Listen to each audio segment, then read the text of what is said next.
had to do it for 6 months. The Mets are. Let me not jinx the Mets. The Mets are doing good right now. I don't want to jinx them because they've had starts like this before where they start off good and then by September they lose the damn division. So Yeah, I don't want to jinx them right now. They're doing good. I like how they playing the Yankees. I like how they playing. We'll see what happens. You know. yeah. The Um. Tigers right now they're in second place in the AL Central. Oh, nice. Is there Guard, any threat in that division besides them? yeah, the Cleveland uh, Cleveland. Indians. They're Uh-huh. 9-7. They Cleveland. had the number one record in our Right. division. Yeah. Cleveland is always a tough team. They're always competitive. You know. I mean, the Tigers have been hitting a lot of home runs. Right. Like I'm hoping that the Tigers Mhm. slugging doesn't peak in summer and then Oh, flame out in September. facts. That's to be the worst time to do that. You know. Yeah, man. Because you're going to have a lot of teams that's going to be vying for a wild card spot. Right. That's you Facts. know I could see a scenario where the Tigers are just struggling hitting, and we keep teams in the game so long as that they eventually break one open on us. Is there anybody picking them besides you to win the division? Um, no, because No. the most of the predictions have the Cleveland Indians winning the division. Right. Because I remember there was a lot of conjecture around the Tigers needing more hitting. Uh-huh. Especially in the middle of the lineup. We Right. have the best pitcher in baseball. Oh yeah. So if we can get that middle of the lineup sewn up, Facts. that'll make a world of difference. Facts. Facts. That's Oh, a good but one. by the way, Yeah. before you start, Yeah. whenever you start, we gotta talk about Legend Has It. Oh yeah. Like we mentioned that last week. I saw the trailer for it, and I'm in a hip hop group chat now where they all contemplating, well, what could it be? Is it Big L? Does Big L have new music? As far as I know, Big L, his unreleased stuff was like on the Devil's Son EP, and there was like mixtapes that had like a couple of joints. But as far as I know, he don't have no new music. So if there's any new album from Big L, I'm interested in hearing what they have because I don't think he did a lot of unreleased stuff. He has a lot of unreleased stuff.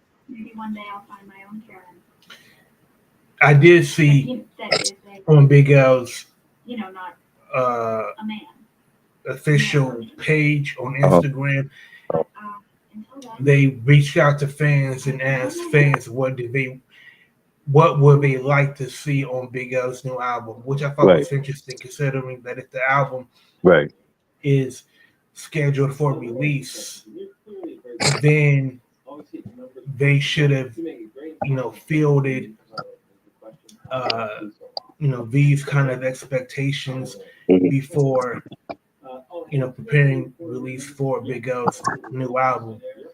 Um, So it is going to be a new album then. I I don't know if it still remains unclear if the Big L album will be new, if it will be previously unreleased songs, Right. because for all we know, it could just be a compilation of unearthed freestyles or a compilation of freestyles he did throughout his career that's been put on one album, Right. and maybe as new production on it. Don't I? But I am usually with posthumous releases. I always get anxiety because I always wonder, are they going to have today's artists, overdubbing their vocals on existing Hmm. previously existing songs from Right, deceased artists, but considering, you know, it's mass appeal and mass right, appeal, their whole uh, mission statement is boom bap right, and putting emphasis on great MCs with equal great production. right. So if Nas is behind it, I'm not expecting to hear Metro Booming or whoever new producer that's Metro throwing Boomin on a flavor in the Big L month. album is crazy. You know, Metro Booming on any Mass Appeal album. That's a flagrant foul. I mean, well, you never know because I don't think anybody expected Nas to do one album with Hit Boy, let alone six. I thought that was a stretch. I'm like, Nas is doing an album with Hit Boy, and he did end up doing some of his best music ever. Yeah, You you know, know, you know, I, but these are preconceived notions, uh and what I know of Metro Booming's right? music. I'm not. I can't say I'm a big fan, but like you said, who knew that Hit Boy would contribute greatly to the second half of Nas's career by Yeah, producing six album, 6 albums in 3 years. right. So it could happen. Yeah. I'm excited for Raekwon and Ghostface. I You know, just, I I just was, I was looking at the list. I mean, we like I said, we know about the Della albums. I know Della got a couple albums that's supposed to drop though. You know, that was the room. I know they're dropping part three of Artificial Intelligence because that was long overdue. I think they couldn't get the masters from Tommy or whatever. Well, they got their masters, so that's coming out. There was rumors that they were dropping an album with Pete Rock, a full album produced by Pete Rock and one produced by Primo. I don't know if that's still the case. I haven't heard Primo talk about it. I mean, he just been talking about this Nas album. You know, I haven't even heard Pete Rock talk about it. So I don't know if those two albums are still dropping, but they're on the list. So they're coming out with something this year. You got Ghostface. We know about his. I'm assuming that's going to be Supreme Clientele 2, long awaited sequel. We've been waiting for that. Raekwon is dropping something. Um, forgot the name of that album because he has that's supposed to be dropping in May. So between now and May, you're supposed to be getting a first single. And then who else? Slick Rick. He's supposed to be dropping finally after like seeing like 20 something years. He didn't drop an album. So it's seven. Oh, Mob Deep album produced by Alchemist and Havoc. We saw pictures online of Nas. It's gonna be on the album. He was in the studio with them. They're gonna have other features as well. I want to hear that album only because I know Prodigy has unreleased stuff, so I want to hear what they're gonna put on the album from Prodigy.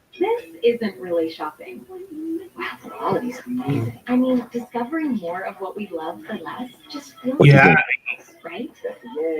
think? Alchemist has his hands in so many albums. Yeah, Co-producing the Mobb Deep album with Havoc, uh, producing Erica Badu's album, yep. producing Mos Def's album. You got one with Future coming too. But that's official. Yes, he has an album that he's doing with Future, and because I saw it was another podcast I was talking about it. Like they're skeptical because they don't think Future's style fits with Alchemist production. Well, I thought so too when it came to Two Chains, and look what happened with that. You know, Yeah, that's one of the best albums of the year. And I'm not even a Two Chains fan. I've never bought nothing from Two Chains. I've never listened to a whole Two Chains album. I know some of his, features because I mean, he done a lot of features with people. From Kanye to Currency, and he's done a lot of features. The album he did a full album with Lil Wayne last year before last. Holly Grove, that was pretty good. But I was never a Two Chains fan. But the fact that Alchemist can do a full project with Two Chains and Larry June and make it sound like an Alchemist, album was just dope to me. And to me, it's one of the best rap albums of the year. yeah. I mean, Alchemist. He's quietly upping his price.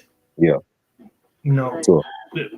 for a producer, and rightfully so.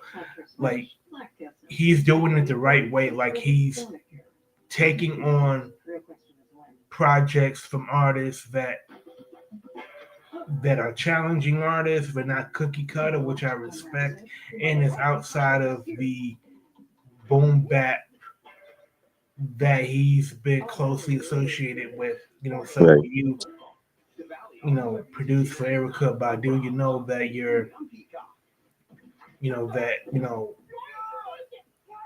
you can give her something that's going to have a lot of dissonance, Hmm. but also give her something that's melodic, that fits her harmonic vocabulary Right. as a singer. And Most Def, his musicality, I think Most Def, what he'll add to Alchemist production is Hmm. the way that Most Def vocalizes on top of MC. That album is finished, by the way, because he said Alchemist was on this podcast, and he said how there's a doo-wop song on the Most Def album, and that song has Planet Asia on there with him. But it's like straight doo-wop, and Yasin Bey is singing on it, and there's a verse from Planet Asia on there. So that album's already done. Like him and Yasin Bey performed it on tour. So whenever, I don't know when they're planning on releasing it, but that album's already done. So now just waiting for them to roll it out. Yeah, pretty much.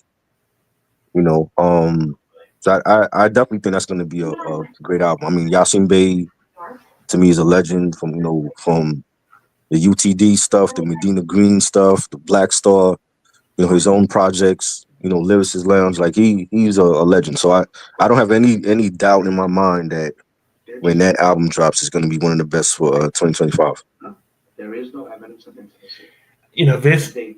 This year might be one of the best years in hip hop when all is said and done. We said that last year. You know what I'm Yeah, saying?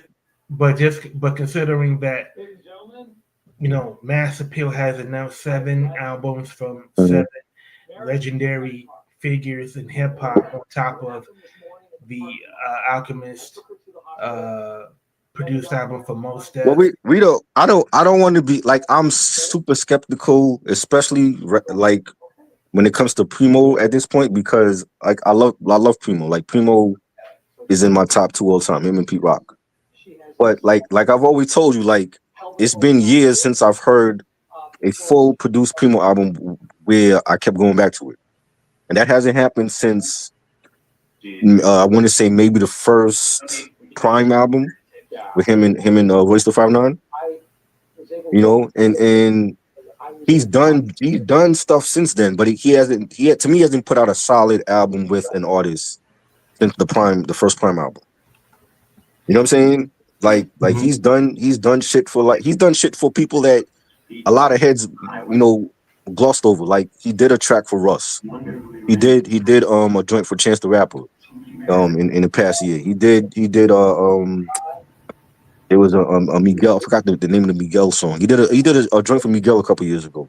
He did something for Rock Marciano, like a small Right, right, EP. right, right, right. I think that's gonna be a full project though. I think it's him and Rock Marcy.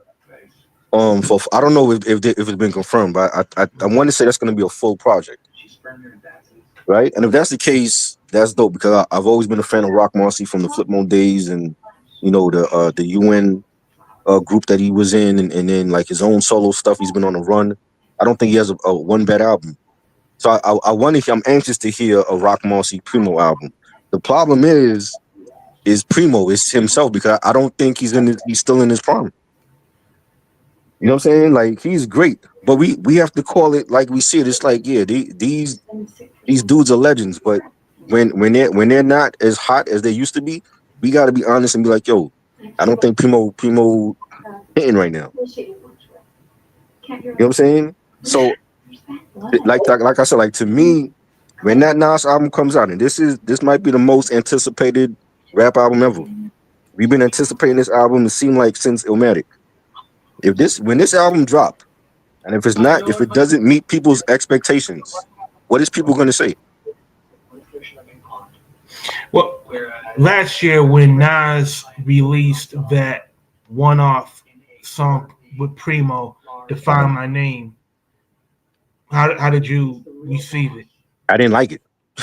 That's it was like for a teaser single. I'm like this. I don't like it, and I've never said that about a Nas and Primo record because every time they collaborated on the Nas album, it was fire. Whether it was New York State of Mind or Memory Lane or Represent or I Gave You Power, whatever joint they did, it was always classic. This is the one that was the one song that I didn't go back to. But the crazy thing is, a year later, I actually like the song. But is it gonna be one of those situations where you hear this album and you might not like it off the bat, but then it's gonna take maybe 6 months or a year later to like the album? Well, I have higher expectations for a DJ Premier uh, produced album for Nas than I did for Hit Boy and Nas. Right. So going in, my expectations are raised.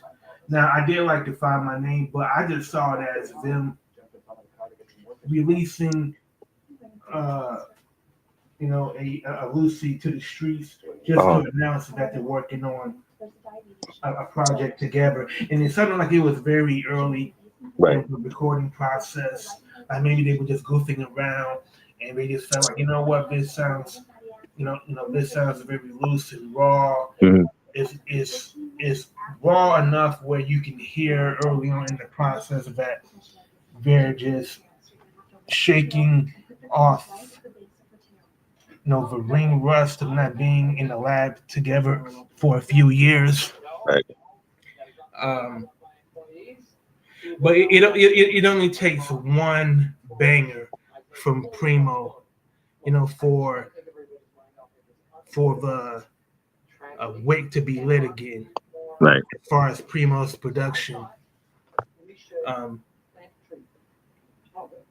and what Primo can always lean on is his reputation for being an architect of boom bap. He can always lean on his indelible legacy from Gangstar, to his work producing Right. legends in the '90s till now. But I I will say that I wasn't really impressed by Prime 2.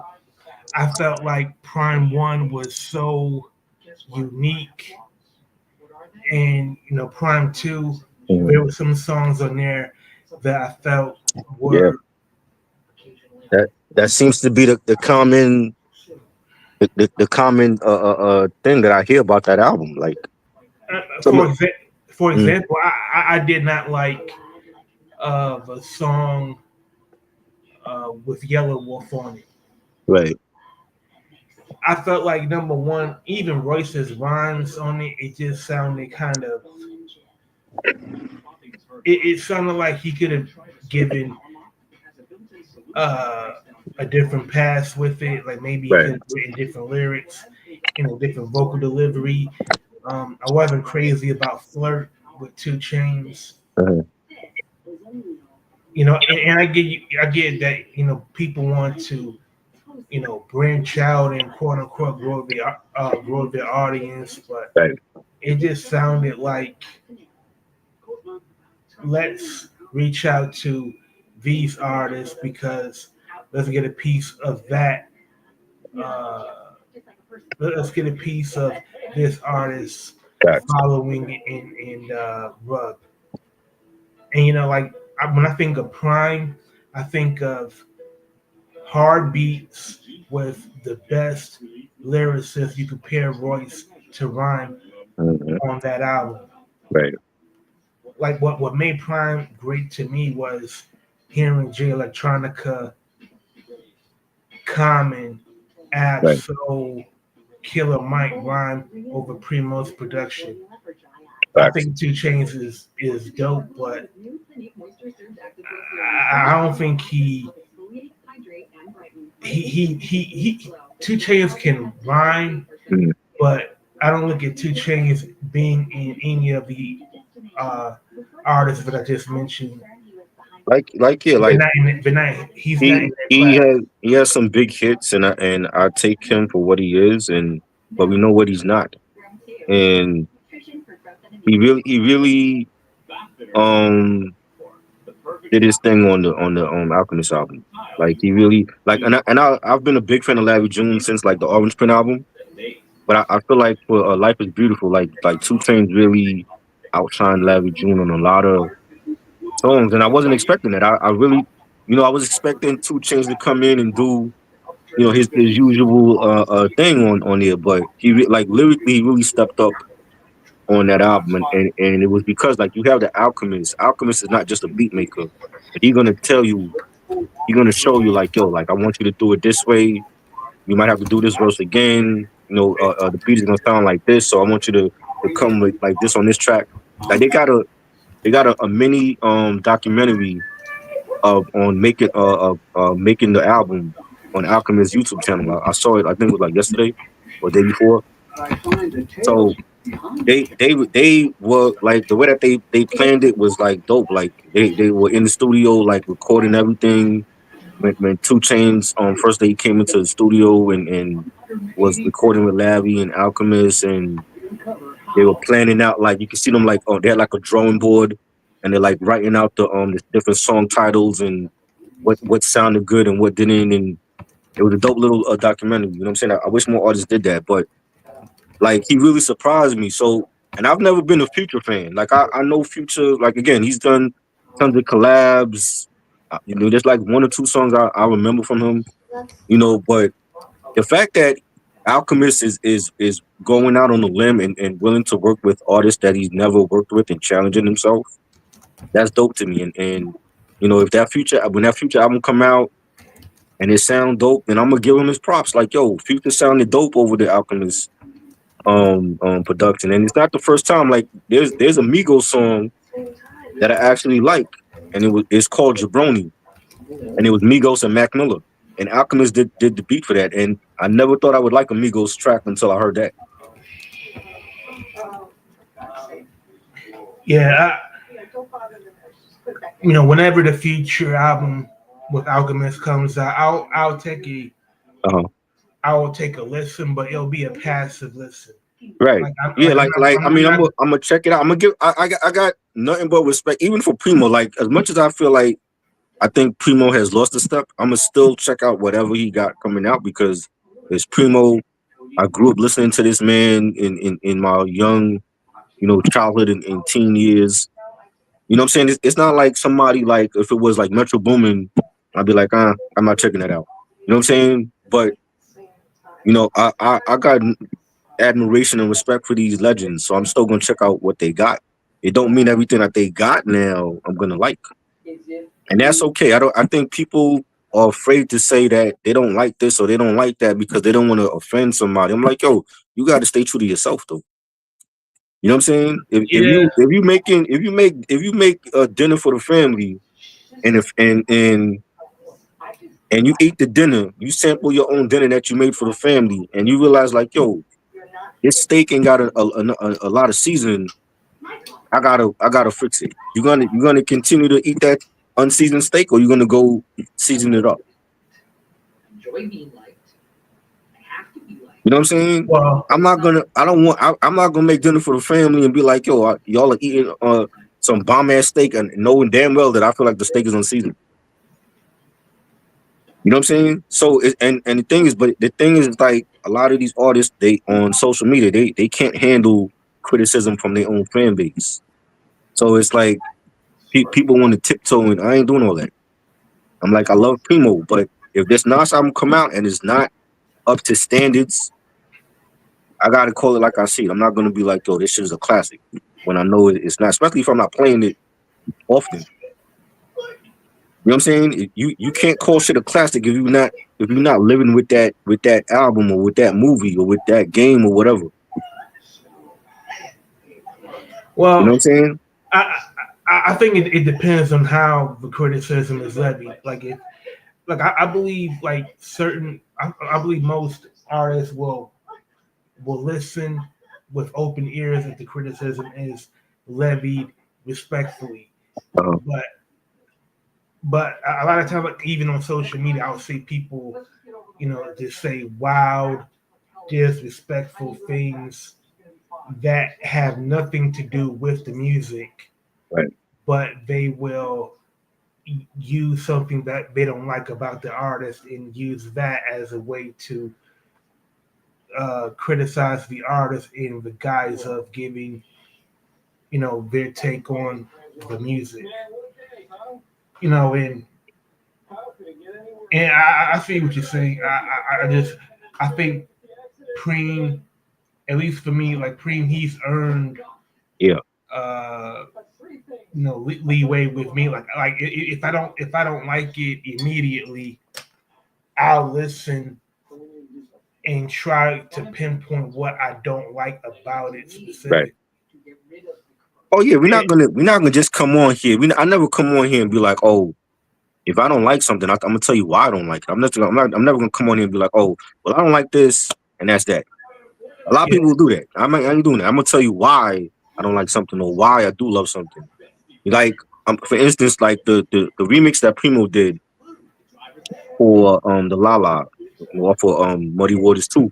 It was okay. I don't think it was a great remix. yeah. It wasn't high quality compared. We know Primo got classic remixes that he's done for many artists. I don't think that was a great Primo remix. I agree with you because the remix did not it did not make the original sound any better. Like Right, usually, like the remix usually will be just as good as the original. Like think of P Rock's remix to Shut 'Em Down, right, exactly. or scenario remix. Right, Like the remix is usually an alternate take on the original. Like right, it'll be the same stems, but the way that the music uh, is made around the original tracks. That's what will make you listen to the remix, and then you'll go back to the original and listen more closely to what you may have missed.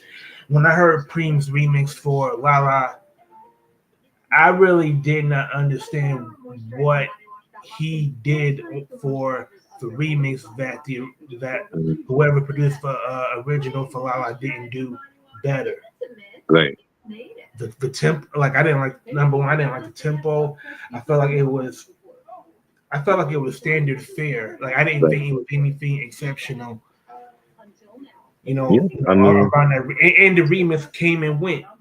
right. Because I still go on YouTube and I look up Lala is it's almost at 4 million.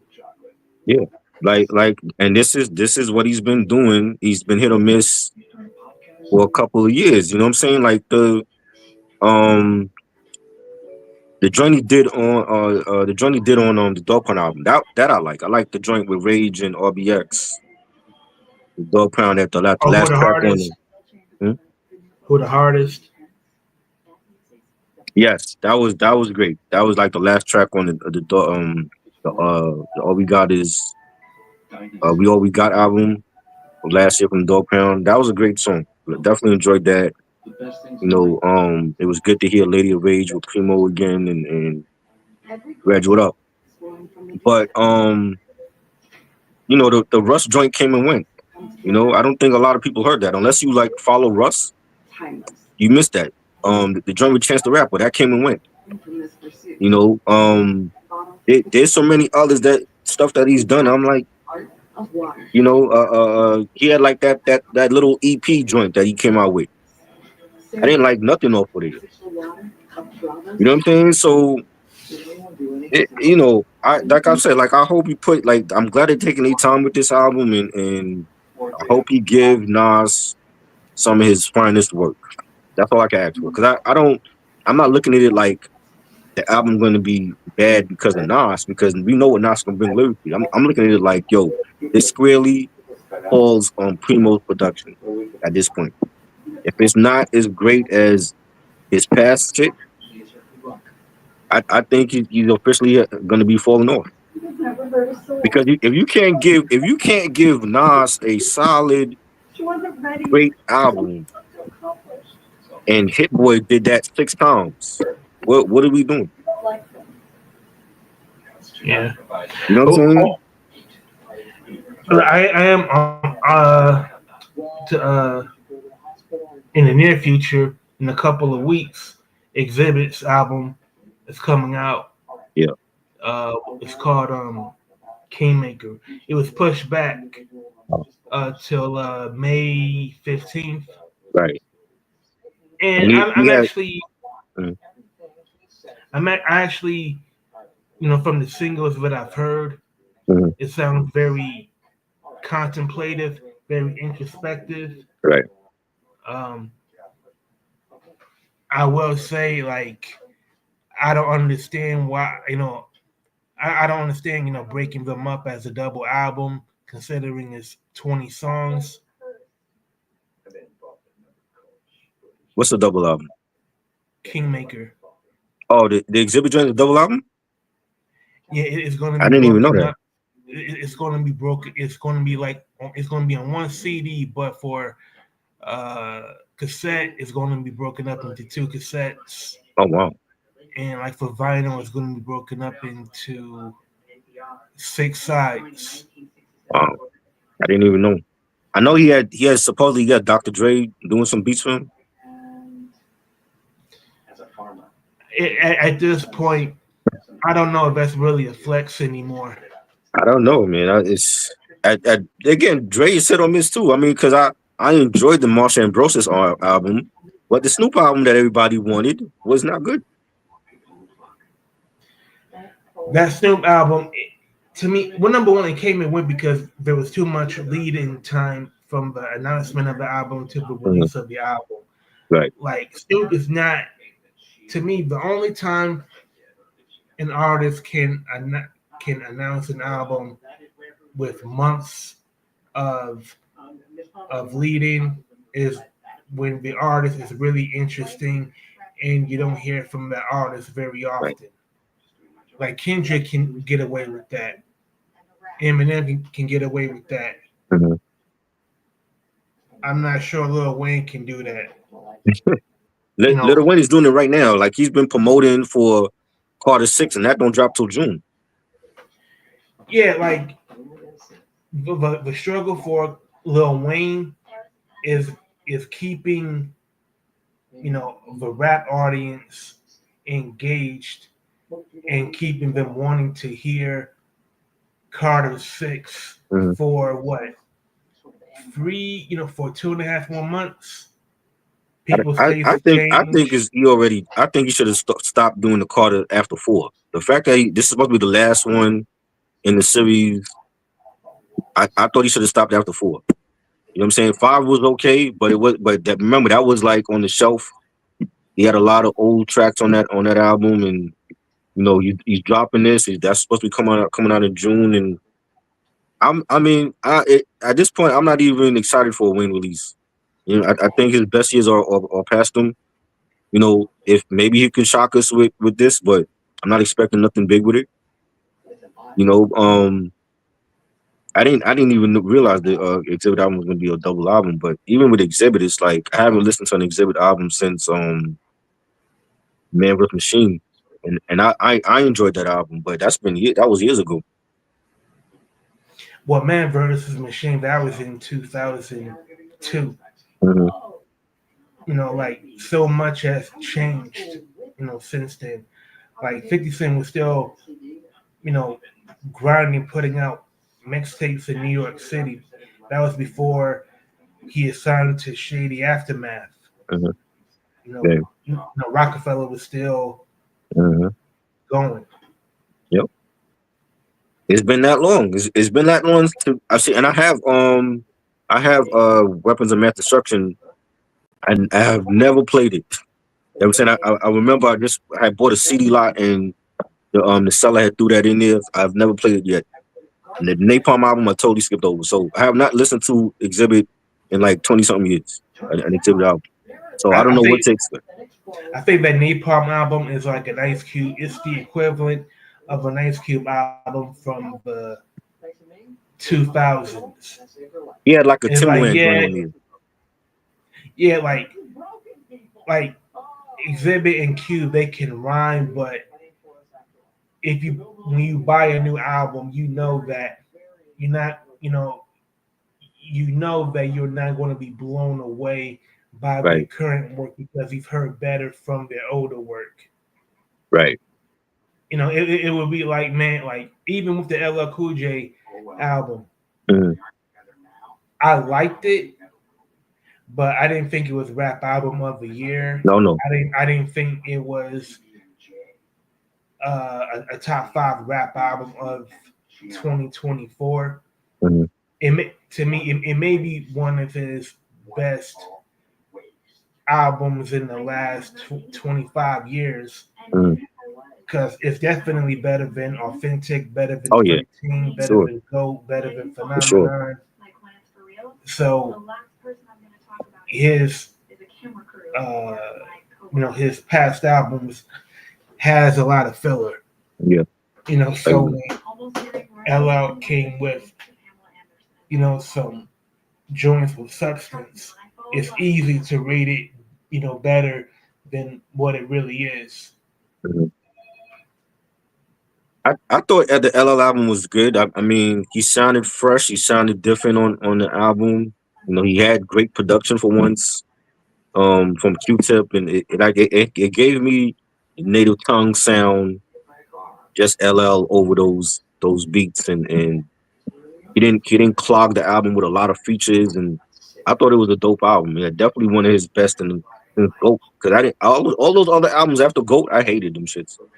I remember listening to 10 and what was the other shit he had? The James Todd 13. Smith, the Definition. All them shits was bad. You know what I'm saying? And he had big names on those albums that was behind the boards and the features, and it still came out like crap.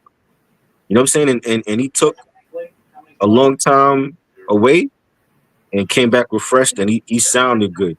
Now I feel like he could come back just as strong with a new album. Don't make us wait another 25 years. Are you a big Master Ace fan? Like, Yes, I love Master Ace. Yeah. okay, so would you say that uh,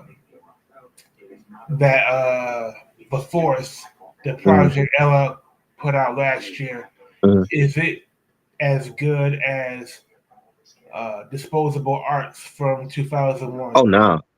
It was like the Force for me was like top 10. I would put it in top 10 of last year because and there was a lot of good albums last year too. But it was like as far as like comeback albums, it was for me it was LL and Eminem. But I like LL's album more than Eminem's album. You know what I'm saying? But it wasn't even better than the Richmond Hill album. Like, Richmond Hill album to me was top three. Like Master Ace and Marco Polo, that was a great album. You know, like I said, Dog Pound album, Common, Pete Rock, those two were like the best albums of last year. But I would put LL's album in top 10. I think it was good to be in top 10. You know what I'm saying? But that's because like I said, like he sounded refreshed. He had new flows. He had to like he said he had to like rhyme all over again from scratch. And then like the production from Q-Tip sounded banging. You know what I'm saying? I wanted to hear more Q-Tip on the album, but that's really not a big gripe. You know what I'm saying? But I thought it was a good LL album. I would. I've been thinking about this for some time, but I think the machinery of Def Jam has helped LL out Yeah, considerably. yeah, If you strip away the machinery from those albums, mhm, Master Ace would his records since '01 would be a lot more heralded. I agree.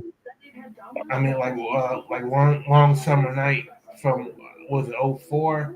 Yeah, And Master Ace, he's really mastered the art of the concept album. hmm, Like to me, he is the best storytelling MC as far as I'm concerned. right.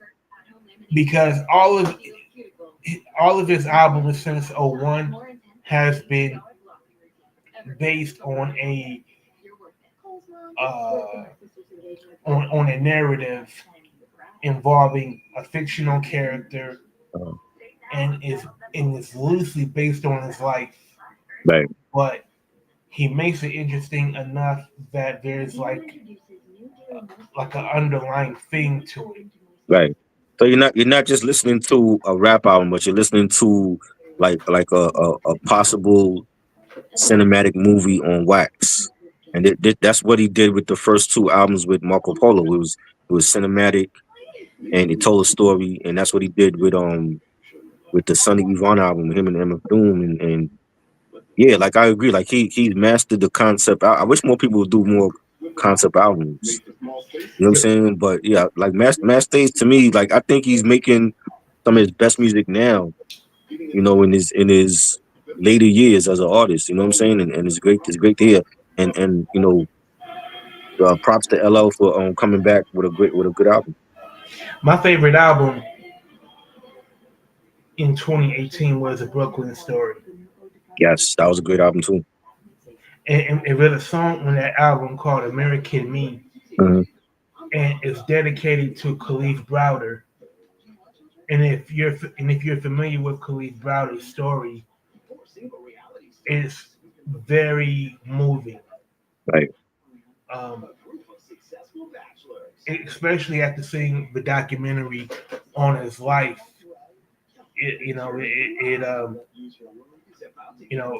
that's a hell of a sentiment. Like, trying to find the American me. Like I'm an American citizen. Right.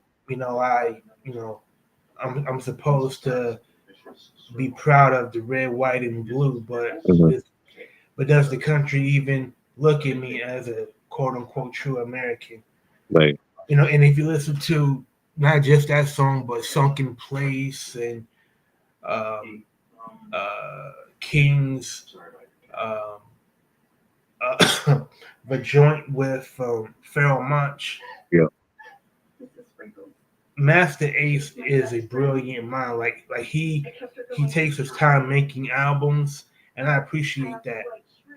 Like I appreciate any artist that doesn't just make cookie cutter music. Pharoah Monch does the same thing.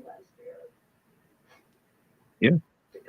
I think it's great, and he needs to be mentioned more in hip hop discussions. His body of work and the stuff he did with the INC, the solo stuff, the stuff with Marco Polo. He's part of the Juice Crew, and he's a legend.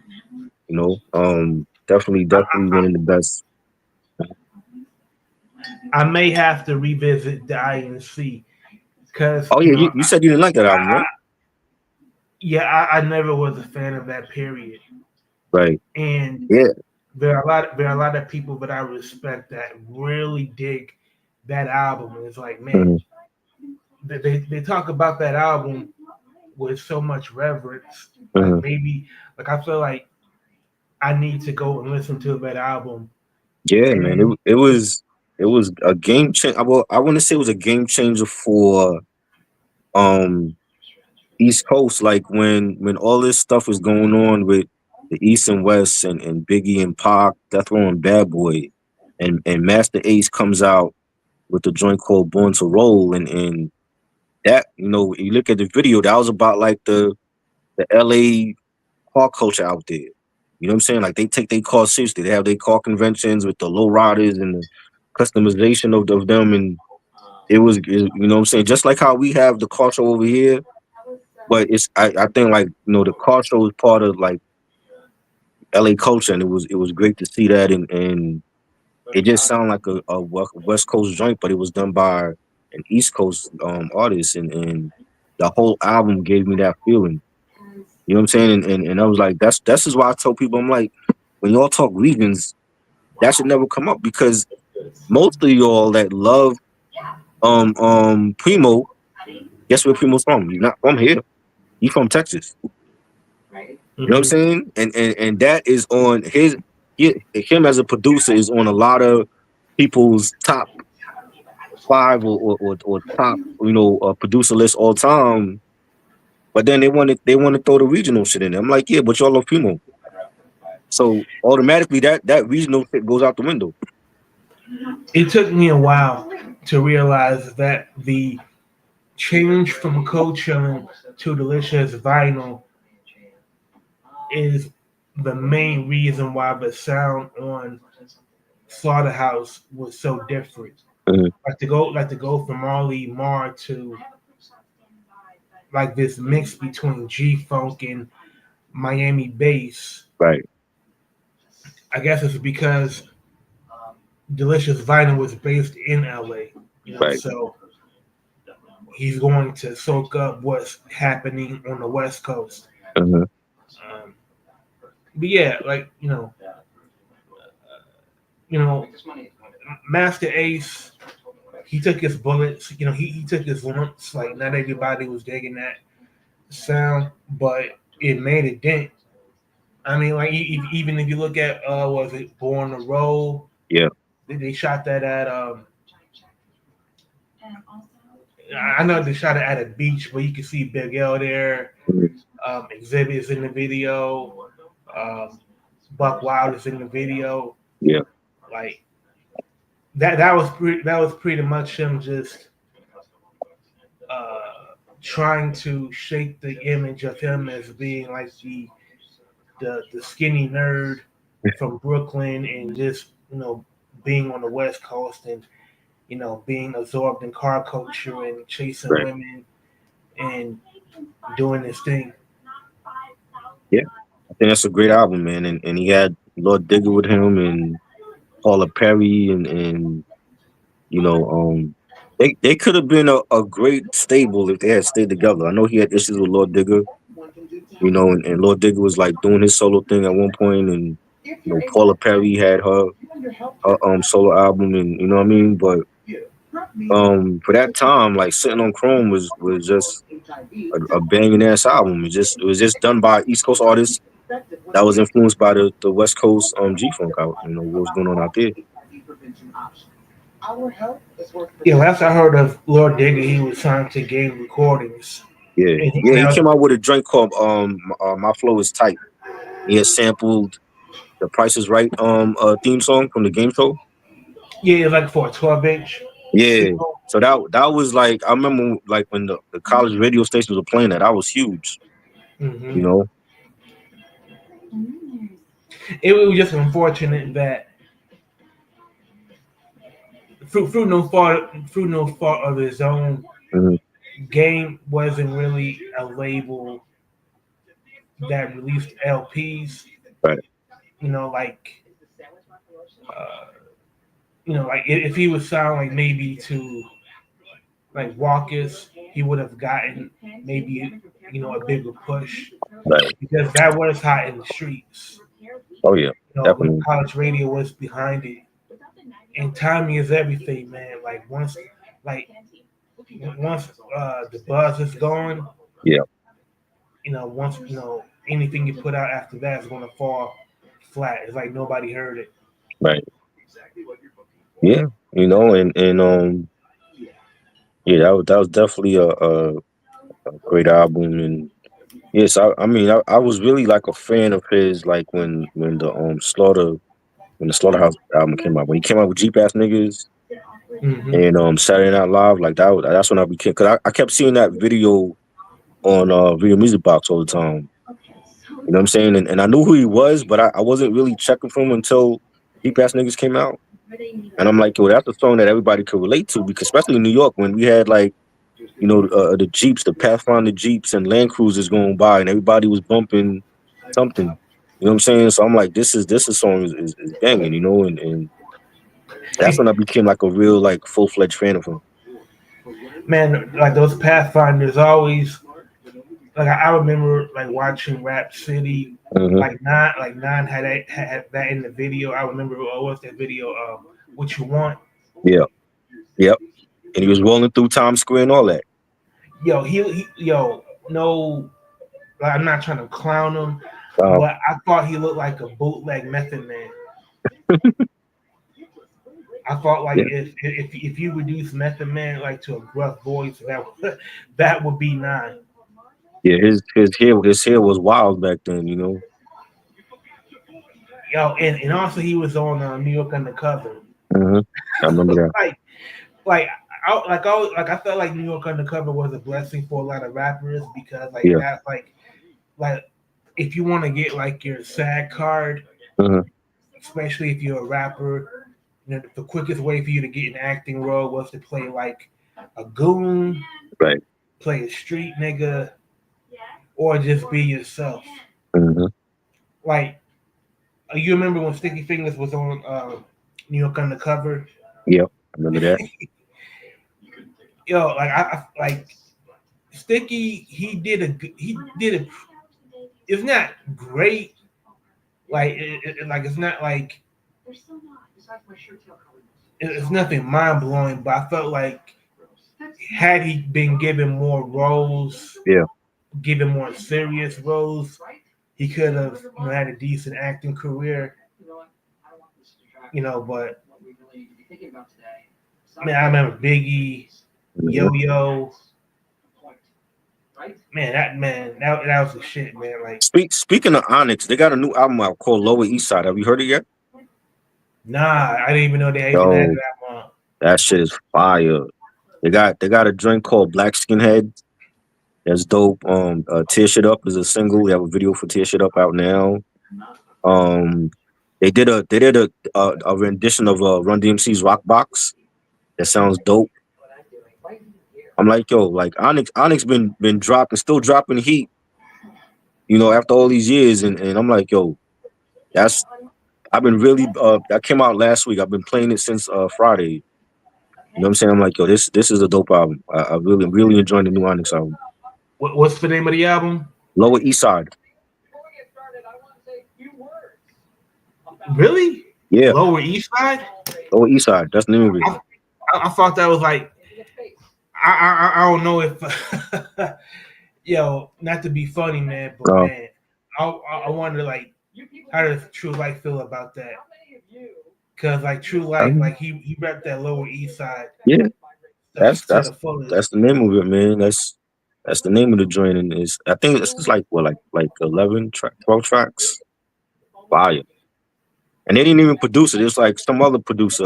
What's his name? Lord Nez or something like that. He produced the whole album, but it sounds like an Onyx album. It sounds like a Fredro produced it, but album's fire. Hmm. Oh, I see it's on YouTube. Yeah, 13 it's on tracks. it's on YouTube. It's on Spotify. You know, I guess it's on Apple. I don't have Apple, but I guess it should be on there. But I'm really really feeling the new Onyx album. I'm reading these song titles, man. Yeah, Like this is straight up honest. Like there's a song title called "We Will Rob You." yep, yep. That's Pretty fire. self-explanatory. Yep. It's what Onyx gonna bring with an album. It's classic Onyx on there. Yeah, you putting me up, man, because I Yeah, had man. no idea. I want to discuss that album. You know what I'm saying? Like it's been a long time since I discussed the Onyx album. Yeah, You know.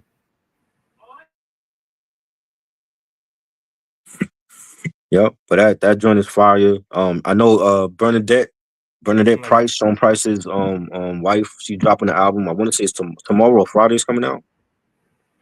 yeah, Um, nice. on Duck Down. I definitely want to check for that. I know she's been doing a lot of collabs with different artists. She got a Yo, she full album coming out, so she learned from the best. definitely, Like her ex husband, yeah, man. Like definitely, but the irony, but you know what? The irony is that like Sean Price said that there's no female rappers he like.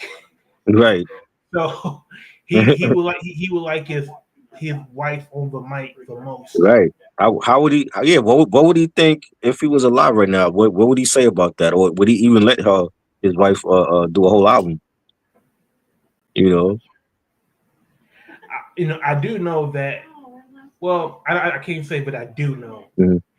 But the fact that it's on Duck Down, Yeah, the fact that you know Rock Ness Monster and Rusty Jux, hmm they really. It's almost like they do like quality control yeah, because they're not going to rubber stamp anything that doesn't have that Brooklyn right, gutter Brownsville yeah. flavor. I Crownsville was a dope album too. That was slept on last year. Mm. You know. That was definitely slept on. Duck Down always bring out quality shit. Like I wish they got us the rain in the studio. Get that nigga in there so he could drop a solo album or something. Yeah. You know, it's long overdue. New Yo, ODP album, something. and also Smith and Wesson, just put Mhm. out Yeah, a new album. I like that album. I had an issue with it in the beginning because it sounded R&B-ish to me. But even the Hmm. R&B joints, they still hit. You know what I'm saying? It was just a different sound for them that I didn't expect them to do that one. But that was a dope album. Like I said, like Duck Down doing their thing. Like they still here, they still doing it after like seem like 30 years, in the game and I want to hear this Bernadette Price album. I mean, Infinity. I mean, there's some joints on Infinity where uh, Tech he really stretches out vocally, Hmm. like every rapper think they can at least carry a note, but Right, Tech he does his best to at least get some uh, different voices during choruses, yeah, and like I think that's what you might be hearing like for like the R&B sound. right. Like I don't think like they went in trying to sound like an R&B duo, but maybe No, like that the yeah, like I don't well, see. I don't know if it was even their call. It might have been not the one that's called to go in a different sound from the all. You know what I'm saying? Because it is the same beat makers that was on all is on Infinity, but Mhm. to me, Infinity sounded totally different from the all. It was boom bap, but you still had like a lot of the choruses. You had singers on them, like Ralph Tresvant from New Edition. I didn't expect to hear Ralph Tresvant on a Smith and Wesson album. You know what I'm saying? Yeah. You have like other singers that were on other choruses, and I was like, yo, like this really sounds like a hip hop soul version of Smith and Wesson. So it just caught me off guard, but it's still a banging album, though. You know what I'm saying? It's not whack at all. Oh yeah. I mean, I don't think Smith and Wesson is capable of putting out any album that is substandard. I would hope not. Yeah. I mean, we've seen some of our favorite MCs put out whack albums, so Yeah. You know, as much as I love Eminem, Eminem's discography is not flawless. He has a couple of whack albums. You know, and it all started with Encore, and then it continued after that. You know what I'm saying? But with the exception of Relapse and I like Recovery, but after that he went on. He was dropping like a bunch of crap. You know what I'm saying? And I'm like, yo, I can't have Eminem in my top five all time when he's dropping shit like Revival and Kamikaze. You Yeah, know, but he I mean, redeemed himself. I will say he redeemed himself last year with Death of Slim Shady, but I felt like he can do so much better. DMX, had uh, the album in '06 when he left Def Jam, Oh, and that was it a Year of the Dog or something like that? yeah, Year of a Dog. I Yeah, mean, that wasn't a good album. yeah, you know. But I mean, I would hope not. I would hope Smith and Wesson don't do nothing like that, and you know what I mean. But I mean, it was dope. It was a dope album. I'm still playing it. You know, I have some favorites on there. You know, the Medina joint that they have out now with Pharoah Monch is like one of my favorites, and they got even the Shine joint with a Ralph Tresvant on there was dope. You know what I'm saying? But yeah, like it just the sound of it caught me off guard. I'm like, yo, like I'm hearing R&B, and they're not known for doing that. You know what I'm saying? So I was like, okay, well this is a different sound. I mean, it could have been their call, it could have been Ninth Wonder's call, but you know, it was still dope. It was still dope to hear.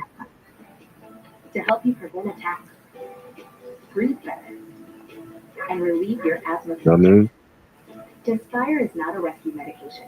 Yeah, yo, I'll be right back. I gotta All get right, something to drink. do your thing, do your thing. All right.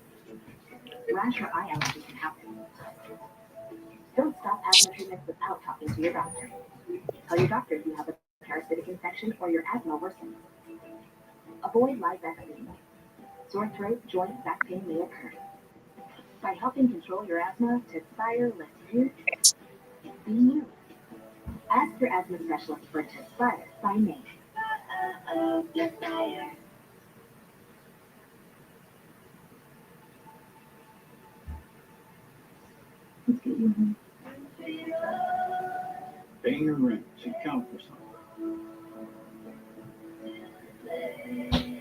With rent rewards from Raka Mortgage, your rent counts towards buying a home. Helping turn more renters into owners. Yo, I'm back. Man, Yeah, I was real thirsty, man. it's all good. It's all good. You know what I mean? But I want to talk about these NBA playoffs coming up. We had the playing games last night with Memphis and Golden Atlanta and Orlando.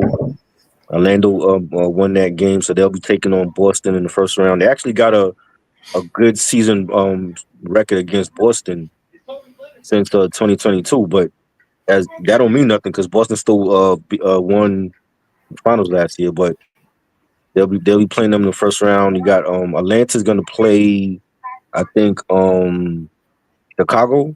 They're gonna play. I think they're gonna play Chicago because Chicago lost tonight to Miami.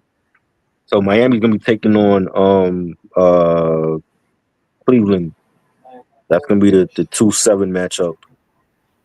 Um, Memphis lost to Golden State, so Golden State gonna be taking on Houston. I think Golden State is definitely going to be the favorite in that, even though Houston is the 2 seed. I think Houston's record against Golden State is not good. You got the matchup Sacramento and Dallas. That's coming up. Oh, they're actually playing now. 17-12 Dallas in the first quarter. I think the winner of this will play. I think it's OKC. They're gonna play. If I'm not mistaken. And then Memphis is gonna play the loser of this game. I don't know why the NBA even do this whole playing tournament. I think it's stupid. Yo, But I think the playing is so confusing, man. yeah, it's like if you play, they should have one playing game if anything. Whoever loses, they go home. Not oh well, the loser got to play loser of this game, and I just think it's stupid. Why not just expand the playoffs to like 9 or 10 teams? Yeah, I mean, because now it's like 20 teams, Right. 10 in each conference, and and today, you know, you got pretty much teams that weren't good enough to make the playoffs Hmm. playing each other for the right to play. Right. It's like just expand it to 10 teams. You have the 10 best in the Eastern Conference, 10 best in the West. Simple as that. But they want to do this. I think it's for extra ratings and views. Let's have the playing tournament, and it's really confusing, and I think it's dumb. And we got your team, the Pistons and the Knicks. Your I all I can say is if my Knicks don't win this series, then Tibbs need to get fired because no Uh, way in hell that we can go from last year's playoffs where we had a lot of players out, and we had to play the bench to become starters like Dante DiFrancesco and Josh Hart, and they beat Philly, who was at full strength, really. We took Indy to like the limit. Even though we lost that series, we should have won, but we can't go from that to losing in the first round this year. And we made the trades. We got rid of draft picks just to get Mikal Bridges here, and anything less than Eastern Conference matchup with Boston is a failure to me. I mean, the way the NBA scheduled the playoff games, there's no back to backs. Right, The games are spread out. At least three right, nights. yeah, Like the first game is on Saturday, yes. and the second game is on Monday. I want. Hopefully, Saturday gonna be busy because I'm supposed to be out. I'm supposed to be going out on Saturday, and then WrestleMania starts on Saturday as well. So I'm going to be flipping between Mania and the Knicks game. It's gonna Yo, be crazy, and I can just imagine like Madison Square Garden is going to be crazy, rocking. crazy. It's a different vibe here when playoffs start. Like for both Knicks and Rangers, and even for like the Yankees and Mets. Like the city is totally different when playoff time comes, and it's gonna be they're gonna feed off the crowd. They're gonna play. I'm expecting them to play their hardest compared to how they've been playing. But I haven't been happy with the way they've been playing. They haven't been consistent. But that could just be regular season blues. They probably just excited to be in the playoffs now, and so it's gonna But be a different venue come Saturday, and the city gonna be the energy is gonna be lit. You know what I mean? And I can't wait. You know what I'm saying? But if they lose in the first round, Hibbs got to go what I because my thing is like he's never been good at playing his bench, and that led to major injuries. So Derrick Rose he could be a champion right now, but Tibbs ran him into the ground in Chicago, and then he had the issue with Jimmy Butler in Minnesota, and you know you come here and we had the Randall was out and Mitch was out, and we had our player injuries last year, and we still had the heart and the grit to get rid of Philly out the first round and play Indiana, and we have no excuses this year. We made the trades. We got our team healthy. We have no excuses. So if we lose, it's all on Tips. So this to me is like he cannot lose, even though he signed a lucrative deal and all that. And I heard Stephen A. saying this is it won't be a failure, but it's more like um um uh, it's like a multi-year thing. When they have a 3-year plan, but I'm like, yo, if we lose this year, what happens next year? Like, who would he? I don't want Kevin Durant here. I just think we wanted Kevin Durant at one point. Kevin Durant is getting older by the day. He's breaking down more and more. You know what I'm saying? I don't think if we traded Mikal Bridges and more draft picks to Phoenix and get Kevin Durant here, that he's gonna take us to the promised land. I think we could get here you can get there without Kevin Durant. You know what I'm saying? So I don't think Kevin Durant is the answer. I think that Tibbs has to play the bench. Give solid minutes to the bench. That's why you have the bench and the rest of your starters when you need to. And I think we'll be great. Everybody got to be. I'm expecting a big series from Mikal Bridges because I have not liked the way he's been playing in the last couple days. We know Brunson going to be playoff Brunson and Cat going to be playoff Cat, but we need everybody else to step up. OG, Josh Hart going to do his thing on the boards. You know, we need the bench to step up, and that all starts with the coach playing the damn bench. But I think what's going to what's going to be a deciding factor is that how long is Jalen Brunson going to play on Cade Cunningham? Cade Cunningham is very agile. He's very explosive. He's a great rebounder, and he's a great shooter. Right. In the 3 games that the Pistons played against the Knicks, Cade Cunningham had like more than 50% field goal shooting and like 55% 3-point shooting. Right. Cade Cunningham, I expect him to go. I expect him to score around 30 points a game because his average was like 30.8 points per game. And then you got Jalen Duren, at small forward, and then you got you got the vets, Malik Beasley, Tim Hardaway Jr. Like this is not like this. I have a lot of respect for the Knicks. I think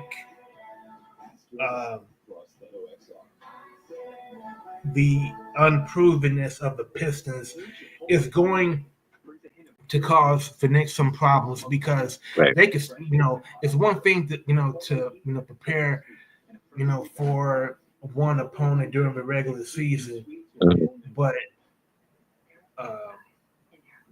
they go, I believe, we're going to have our hands full with, Karl Anthony Thomas, and Brunson, but I think Cade Cunningham, he's going to want to prove that he not only deserves to be the number 1 draft pick, but he's not content with just being an all-pro. Yeah. And the Pistons, they're really playing with house money. Right. Like they like if you think about it, they had 14 wins last season. They more than tripled their wins total this season by last Christmas. Right. They were 6th seed. So if they lose, it'll be disappointing, but their potential is much higher than it is right now for the Knicks. Right. There was so much given for Karl Anthony Thomas, and there was so much given, during trades, and and I understand the Knicks believe this is their year, to unseed the Boston Celtics to get to the finals.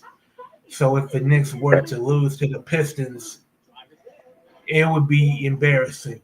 Yeah. For New York, not for for us, it would be a major coup. Yeah, it will be a major coup. It'll be a major accomplishment. Right. Just having the worst record last year to now being in the second round and drawing. Well, I think we would draw the Celtics, right? Yeah, I think the second round will be the Celtics. Yeah, so and boy, for us to face the Celtics when the Knicks wanted to face the Celtics in the 3rd round. Yeah. For a trip to go to the finals, that would, that's going to be front page on the Daily News written all over it. That is the team. I mean, I'm not even worried about them not having a winning record against the Cavs and the Celtics and OKC. That's a regular season. Everything changes in the postseason. So, but it's like that. That would be on your mind. Like, yo, like they haven't beaten the Celtics in a long time. Cleveland comes out of nowhere. They have a good season and they look unbeatable. We can't worry about the West because we only got to worry about the West if we even make the final. We got to get through the East first. You know what I'm saying? So I'm Yeah. not worried about the West. It's like we'll deal with that when we cross that bridge. But we wanna go at the best. We want to go at Boston and beat them because once we can say that, we're like, yo, like we beating the champs, then it's like we ready for anybody in the West. But we gotta get through the East. Milwaukee is still in the playoffs. They're gonna be a tough out. You know what I'm saying? No matter Mm-hmm. who comes out of that Indy and Milwaukee series, and you know, Cleveland. I don't believe Cleveland is that good, but you never know. You know what I'm saying? And they might be in it to shock some people, and we got to worry about them now. Last year we had to worry about Philly. We got rid of Philly. Now we got to worry about the Cavs and Detroit, and I feel like anything less than a conference finals matchup with Boston is a failure to me. You know what I'm saying? Especially now when we traded some draft picks to get Cole Anthony Towns here and to get Mikal Bridges, and that cannot be the outcome. You know what I'm saying? I think the only way Tibbs saves his job is if we make it to the conference finals against Boston. But assuming that Boston does what they need to do. I mean, because they're the favorites against Orlando, but Orlando had a great season series against them. So who's to say Orlando gets bounced out by Boston? You know what I'm saying?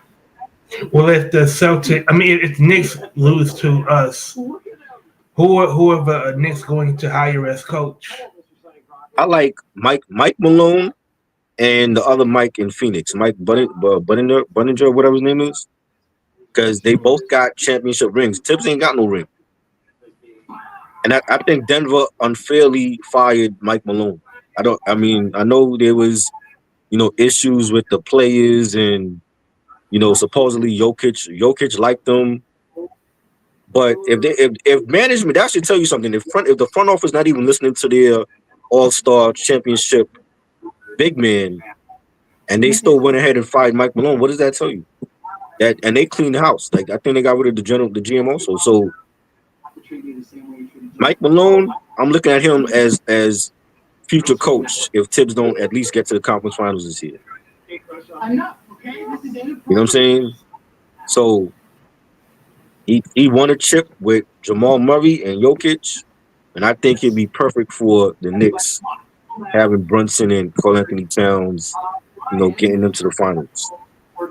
You know what I'm saying? I want if we fire Tibbs, I want a championship coach here. I don't want a coach that did very little, or they got him because he's young and he can relate to the plays. We need championship pedigree, championship mentality here. You know what I'm saying? Mm.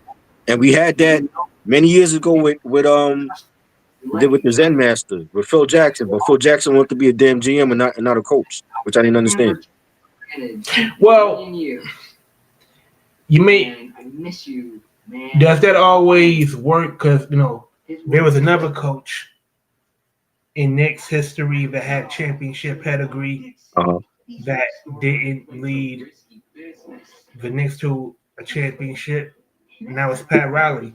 Yeah, but Riley got us to the finals though. You know what I'm saying? Mm-hmm. Like Pat Riley, no matter where he went, Lakers, Knicks, Miami, championship mentality. That's what he has. Nothing below that. You know what I'm saying? And I want a coach here like that. If it's not a championship mentality, we don't need him. We don't need some coach here because he's in his 30s and the players like him, because that's not gonna get the job done. But in the mid '90s, the best players for the Knicks were, but it was really the big men. It was Right. Charles Oakley, Patrick Ewing, Right. Xavier, Mason. Uh-huh.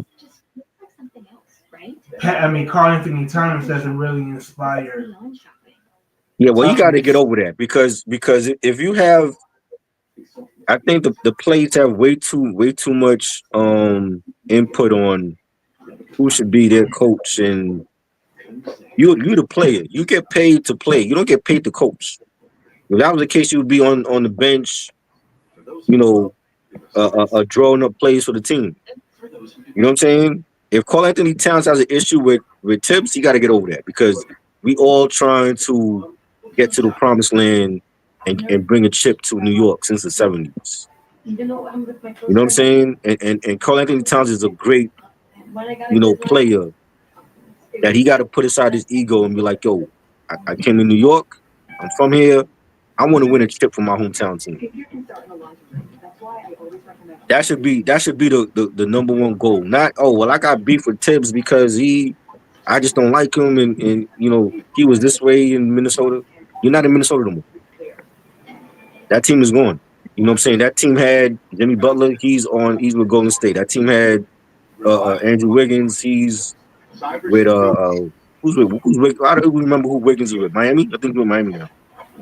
You know what I'm Uh, saying? But that you know what I'm saying. He got to get over that. Like we brought you here for a reason be to do what you did in Minnesota and to get us to the mountaintop. You know what I'm saying? And he got to get over that. You know what I'm saying? But yeah, we not accepting nothing less than conference finals with the Celtics. And if that don't happen, then they got to start looking at Tibbs like, yo, you might have one more year left, and you better do what you need to do, or else we firing you. who was the player that the Knicks traded for Carl Anthony Thomas? Um, Julian Randle. yeah, Like, Julius Randle left, and Dante DiFrancesco he left. yeah, like if if the Pistons beat the Knicks, there might be a lot of talk about is Carl Anthony Thomas Oh is no, he less he the player. is he I less believe he the player. He the big man for us. But I don't. Randall, listen. Randall did what he needed to do. He was good. He was the only one that really wanted to play here when nobody else wanted to come, and he did his thing here. And it was time for him to go because that's the only way we was gonna get Carl Anthony Towns. We got a better player. The Dante. I like Dante here. I thought Dante really played well in the postseason last year for us. Unfortunately, we had to give him up too. I would love for him to come back to New York at some point, but I do feel like Karl Anthony Towns is the player here. My problem is the coach, not even the players. It's the coach. I want Tibbs to play the bench. Give equal minutes to the bench. Rest your starters. Do not run Jalen Brunson 40 minutes a game in the postseason coming off of an ankle injury because we don't but want you him know to. what? No? But you know what though? Tibbs might think, well, you know what? Why should I do that when the games are going to be 3 nights apart? So I can play my starters 40 plus minutes and they'll have No. 3 games to No, but you rest. have a bench. Use your bench. We need solid minutes from Precious, Achulia, and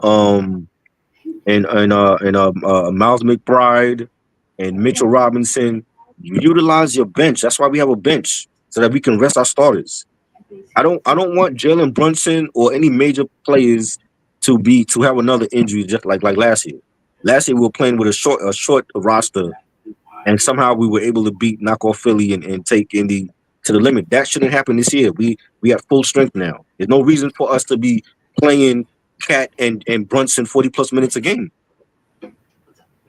Well, hell, if they get into foul trouble, he'll have no choice but to play the bench. Even if the game is close, you can interchange. You can play Mitch and Karl Anthony Towns. We could go big in the front court for the fourth quarter.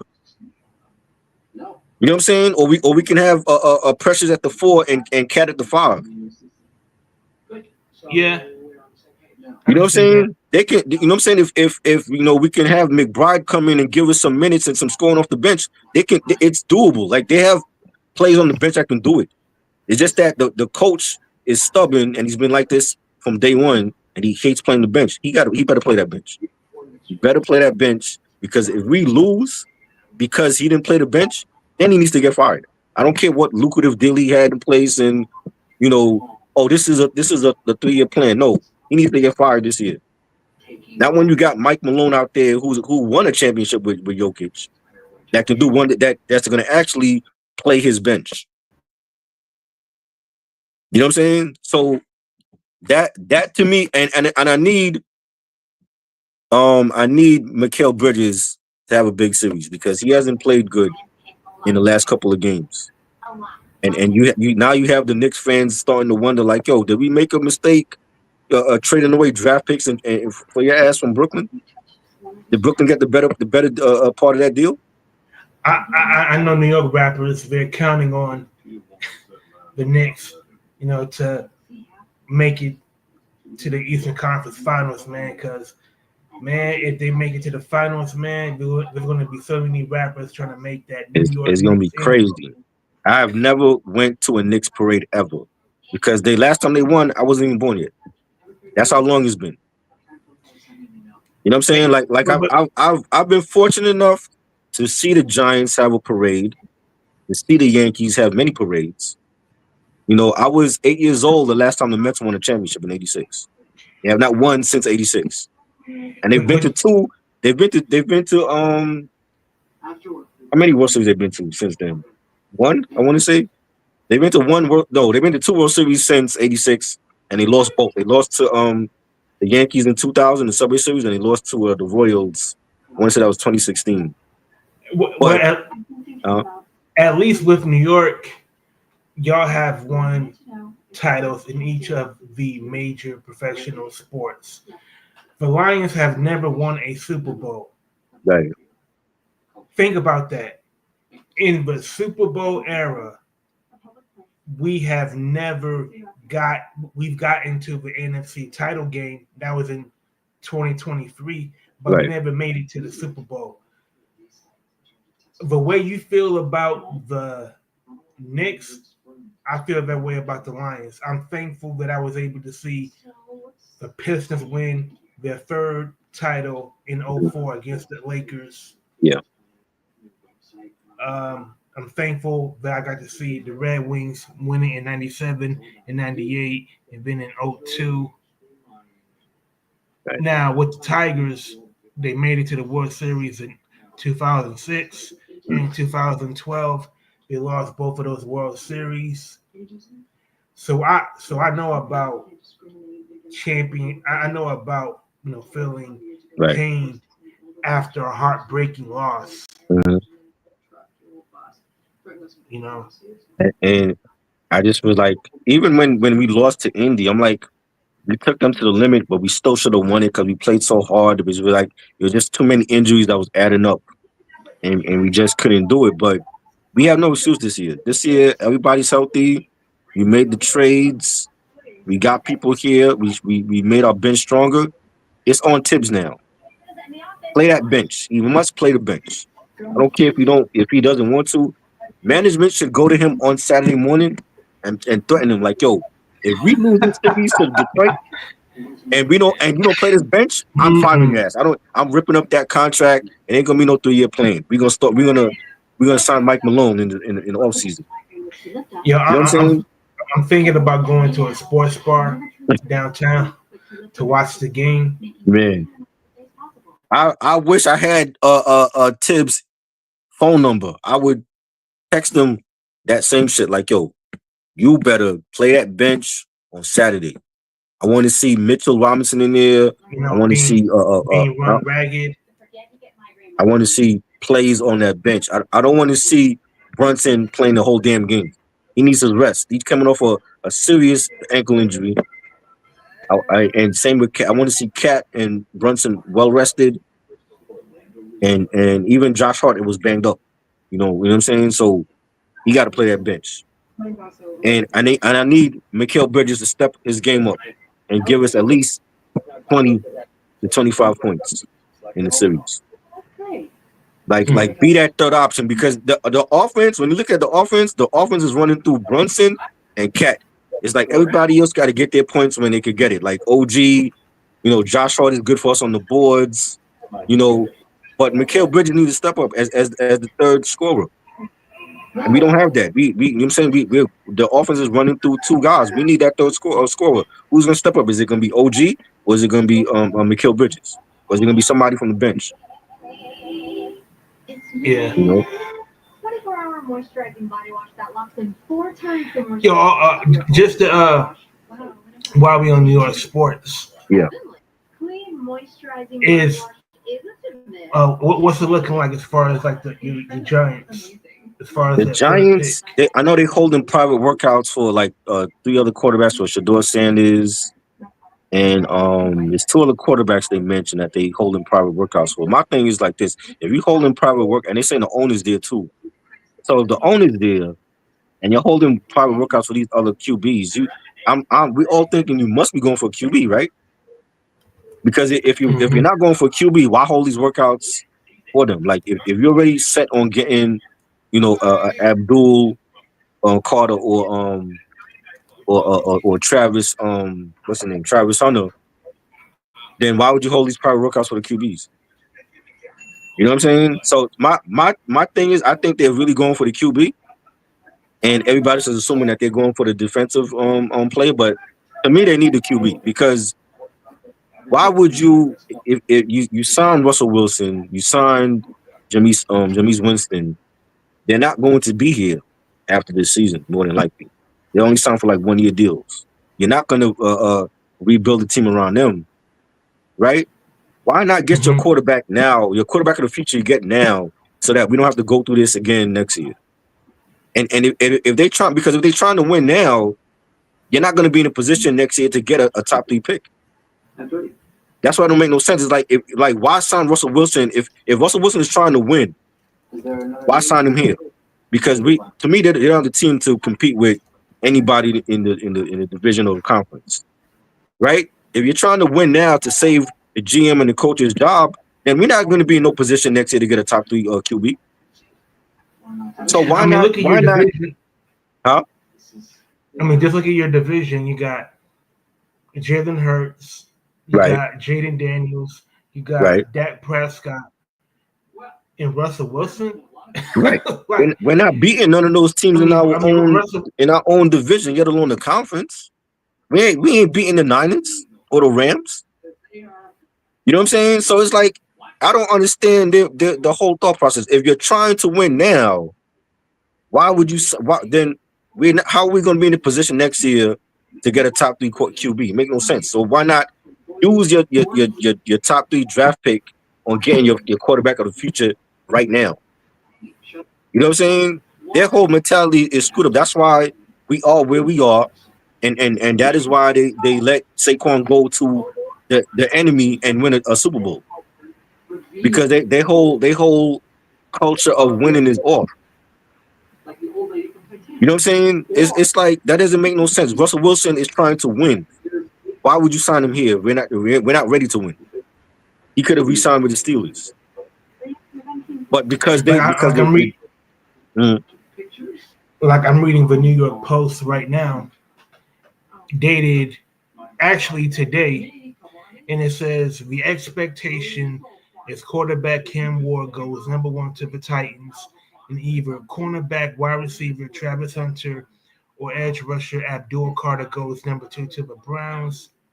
It appears the Browns are leaning towards taking Hunter at this point, and most likely next Thursday when the draft opens up, it appears the Giants will pass on Sanders and take either Hunter or Carter.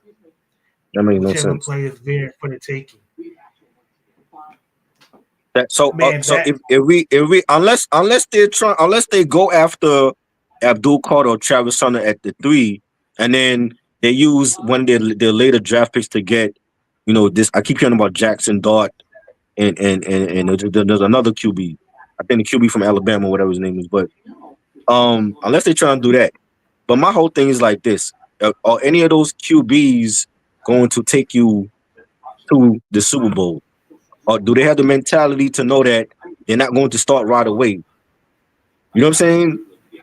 My thing is like this: like if you're trying to win now, if you're trying to win now to save the GM and the coaches' jobs, why would you sign Russell Wilson here? At this point in Yeah. his career, you really see Russell Wilson beating Jalen Hurts on his own home field, or the Commanders, or even Dak? They don't have the team to beat any of those teams, even in their own division, let alone the conference. And if you're trying to win now, then how do you possibly think you're going to get your QB of the future in next year's draft? You're not going to be a top 3. You might never get another opportunity like this again. So why not use your top? Go ahead. I mean, it just seems like it's kind of it's kind of interesting because they had they worked out Shador Sanders, but then I'm reading Right. that they're content with Russell Wilson, and it's unclear what they're going to do with Jameis Winston because we know he's not going to be there on the final roster. Right. So it kind of leaves so much. It leaves more questions than answers because the GM is in the hot seat. Yep. And Russell Wilson, he's good, but he's not good enough to beat Jalen Hurts and Jaden Daniels. Right. Definitely not Dak Prescott. And Dak Prescott, he's a tosser nowadays, but right. You get like that, like your division is loaded, just like my division is loaded. So yeah, but your division got QBs. We don't have our QB yet. We need to get our QB in this draft. And they talking about they want to win. Who told them they're gonna win this year anyway? Even if we got Russell Wilson, like who are we beating with this team? We have many holes to fill. It's like and the one major hole that should be filled at the number 3 pick. You have all these other people saying, "Oh, well, they need to pick Abdul Carter, they need to pick Travis Hunter," but they don't play QB. We need a QB of the future. We don't have that yet. But also, now, unless they, like I said, unless they draft either Abdul or Travis Hunter at 3, and then they use the latter pick to draft one of those QBs, then I would say that was a good draft.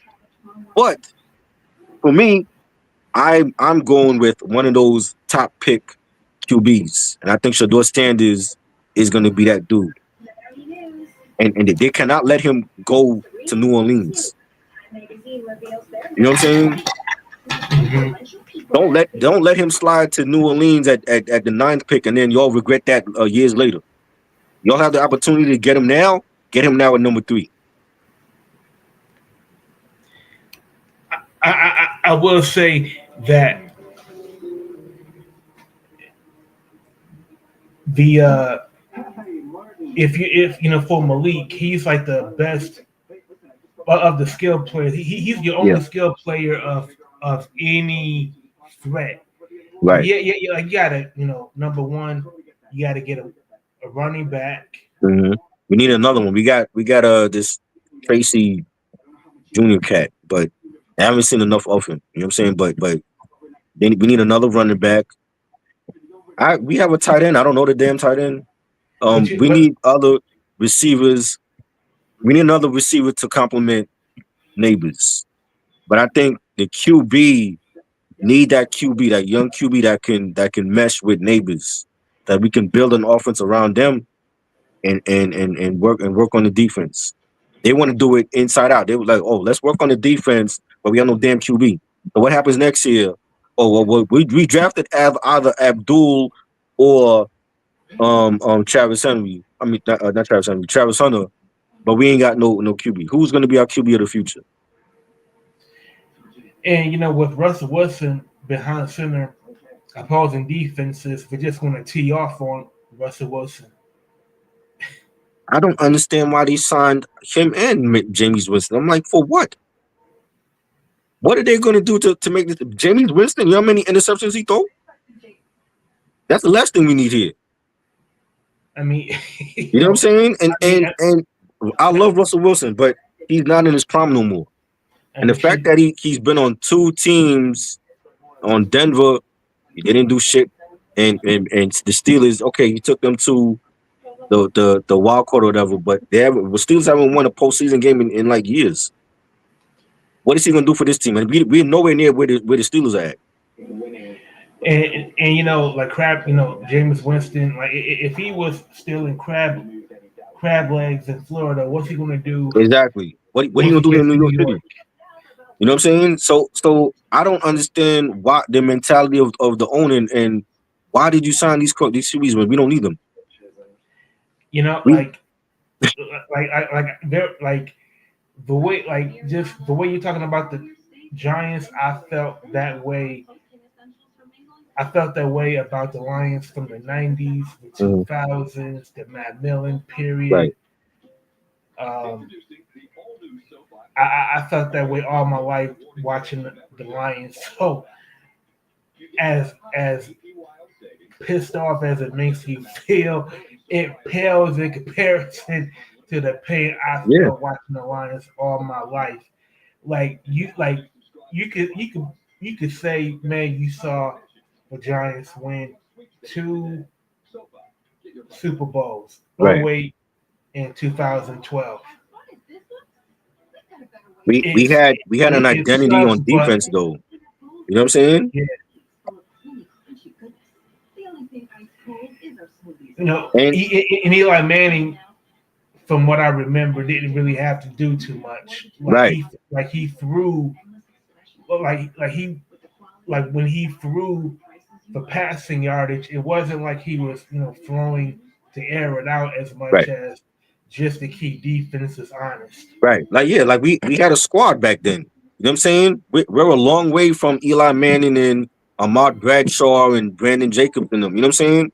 It, for me, I'm looking at the third pick and I'm getting Shador Sanders. But I feel like it will be a home run if they can get either Abdul Carter or Travis Hunter, and then use one of their latter draft picks to get either Jackson Dart or one of them other QBs. That's the only way you're gonna make Giants fans happy. It's either you go that route or you draft Shador at number 3. For me, I would draft Shador at number 3. Do not let him slide to number 9 where he go to the Saints because they might never they might regret that forever. You know what I'm saying? Man, That's yeah, for me. I'm picking Shador at 3. But if they went the route of picking defensive with one of the high defensive draft picks like Travis or Abdul, and then get the quarterback later, I would be happy too. But for me, if I'm making the call, I'm getting Shador at number 3. yeah. I mean, I totally see it. And from it seems like Dion has been a lot more active, with the Giants. Like Mhm. early on, he was saying that he wanted Shador to be in a situation with less temptation, Right. but with any team that he goes to, part of being a pro is handling you know the temptation to be disciplined, to Mhm. not party, to not be self-destructive. Right. I mean, like, just look at Zion Williams. Mhm. Like Zion Williams, like he's in the state of flux that he's in because he cannot control his self-destructive urges. Right. If he's doing that in New Orleans, imagine what he would do in a bigger market. Now they talking about trading Zion to like either Miami or the Warriors. I keep hearing, and there's some other teams included. And I think he needs if he went to Miami, Riley gonna definitely put him in check. what I'm saying? Same with Golden State. Like if you go to Golden State and you're playing with Steph and with Draymond, they're gonna make sure he in shape. They're gonna make sure that he's enthusiastic for every game, and they're gonna get him right. I don't know what's going on in with the Pelicans, but I just think he's in a bad situation. And they you know what I'm saying? And I think if he do get traded and he gets traded to like a good team, he's gonna be good. He's gonna have to, or else like if you can't play alongside Steph Curry, or if you can't go to Miami and play under Pat Riley, who's gonna take you? Don't bring him here. I don't want him with the Knicks. If he can't play with those teams, I don't want him here.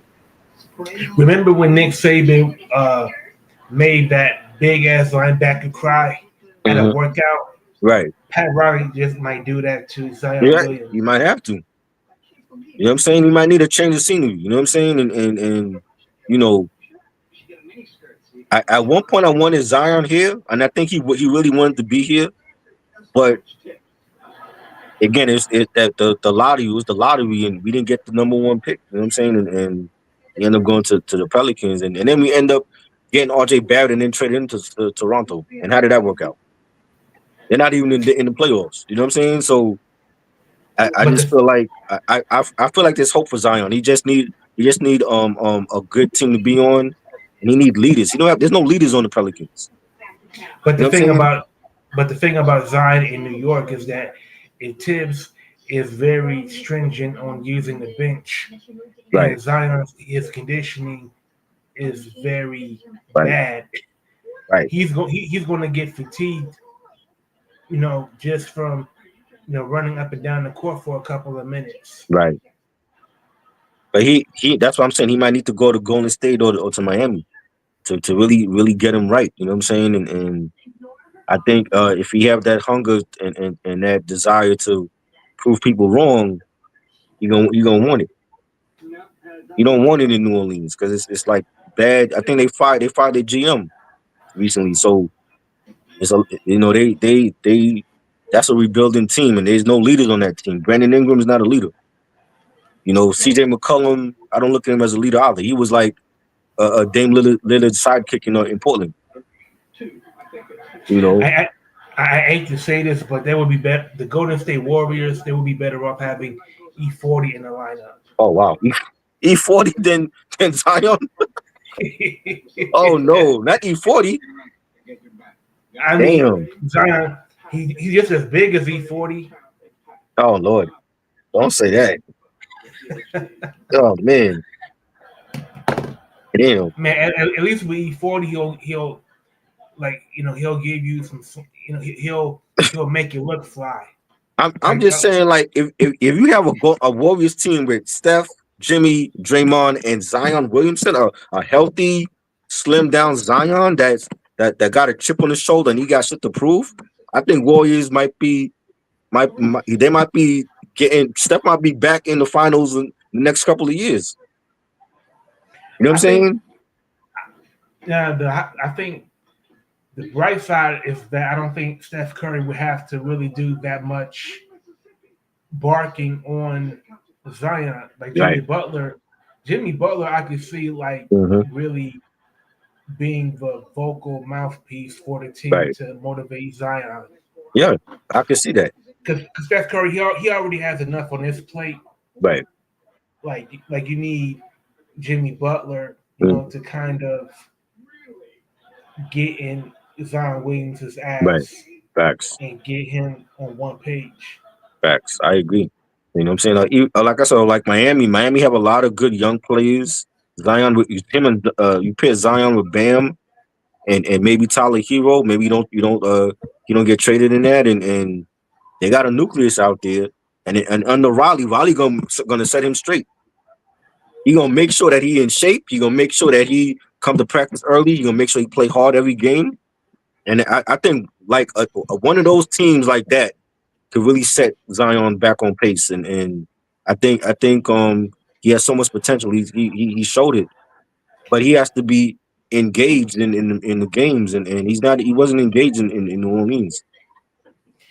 But like any team that signs Zion, you know what's going to be included in the contract. Mhm. Right, There has to be clauses in the contract right, in order for the contract to be attractive to the right. team that brings them on. They even mentioned Detroit. How would you feel about Zion coming on the Pistons? Now, pairing him with Isaiah Stewart, Mhm. that would be very attractive. Right. However, Isaiah Stewart, he's really coming into his own. Like he was rough around the edges offensively, and Mhm. still he's really starting to gain a lot more confidence as a shooter. Right. My worry is that if you bring Zion, it just might upset the apple cart because you got Azar Thompson, you got Mhm. um, you got a lot of youth on this team, Mhm. and I'm afraid Zion might you know he might make the young players jaded, like his ways, uh his bad habits might rub off on them. Right. But that's why I'm saying like he might need a new change of scenery to really get back on track. I don't think he's happy in New Orleans. I Yeah. wouldn't be happy with New Orleans either. Like it's always hot out there. You got swampland and shit, and Well, I what you wouldn't be been happy out either there? out there. Well, what you been out there?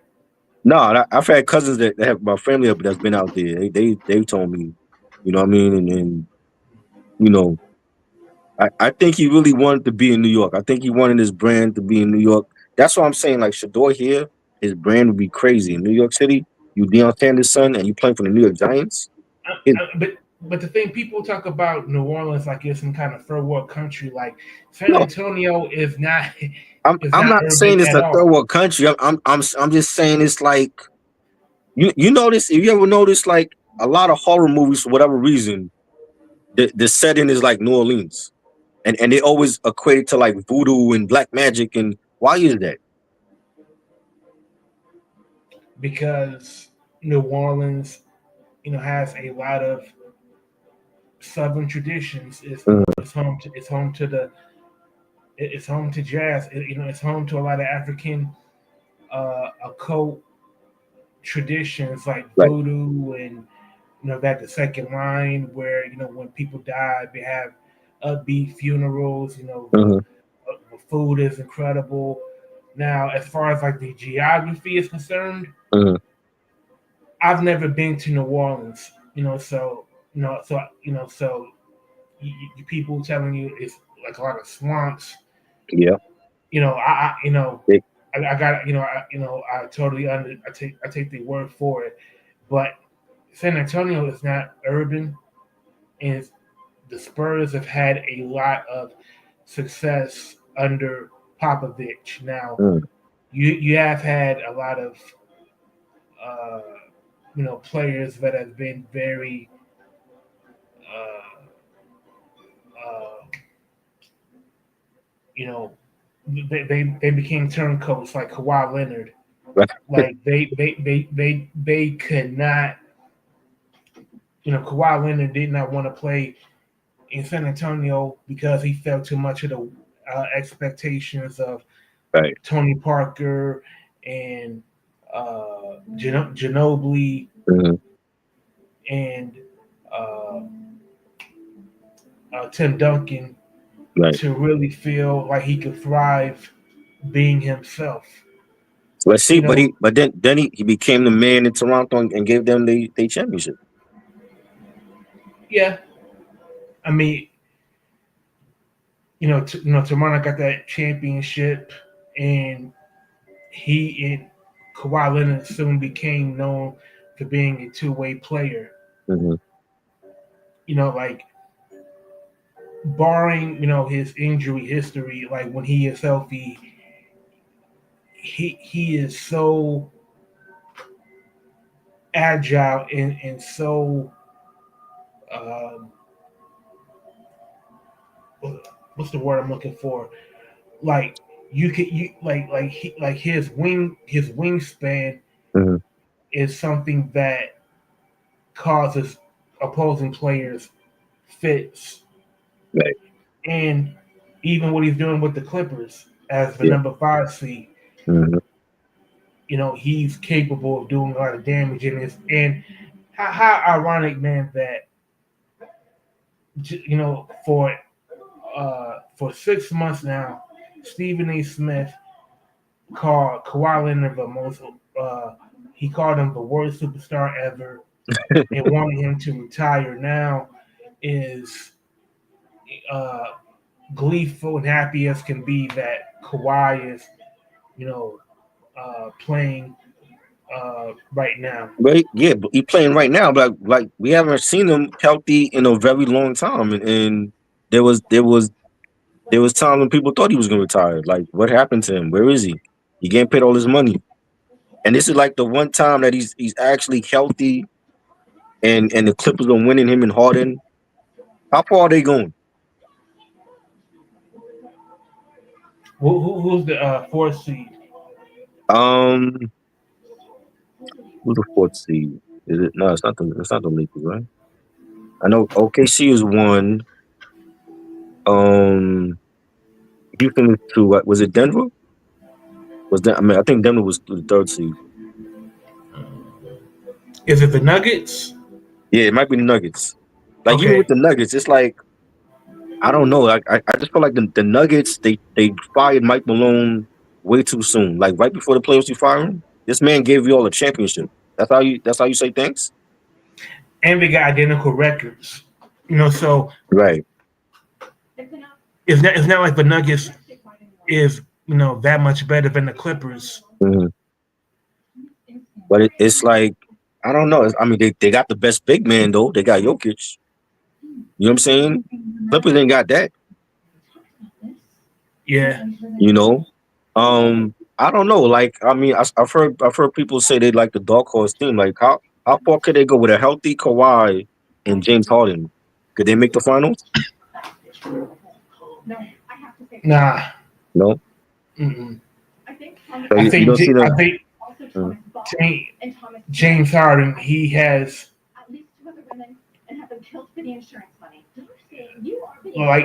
he will give up plays on defense, Mhm.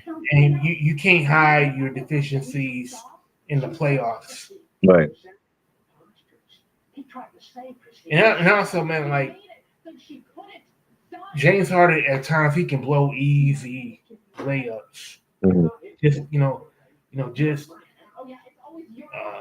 you know, laying it up, then running the other way, and then he sees that he misses it, and then the other team gets the rebound. He does stuff like that. Right. I uh, it would be a great story. Right. Kawhi Leonard leads the Clippers, to the finals, or Kawhi Leonard leads the Clippers in a showdown against the Lakers. But no, I think Jokic, he's way too good to go down in the first round. Yeah. I do. I feel like Denver could be that team too. You know. Um. I want to say the Lakers got Minnesota. Right. I think Minnesota is who they playing in the first round. You know. Mm-hmm. What about Minnesota? Like they came so close last year to making the finals. They lost to Dallas. Dallas is not even though Dallas is beating Sacramento right now. It's like 71-48, so they obliterating them at halftime. You know, but what about Minnesota? Like, is Minnesota a threat this year to go to the finals or no? Not against the Lakers. No. So you think the Lakers could beat them in the first round? Yeah, I mean, Okay. number one, you got LeBron. I mean, LeBron is playing fewer minutes than he Mm, has, but still a lot of minutes. right. And Minnesota, like they're pretty undersized, Right. from what I can tell. Like they're not a big team, so they're going to get pushed around in the paint. And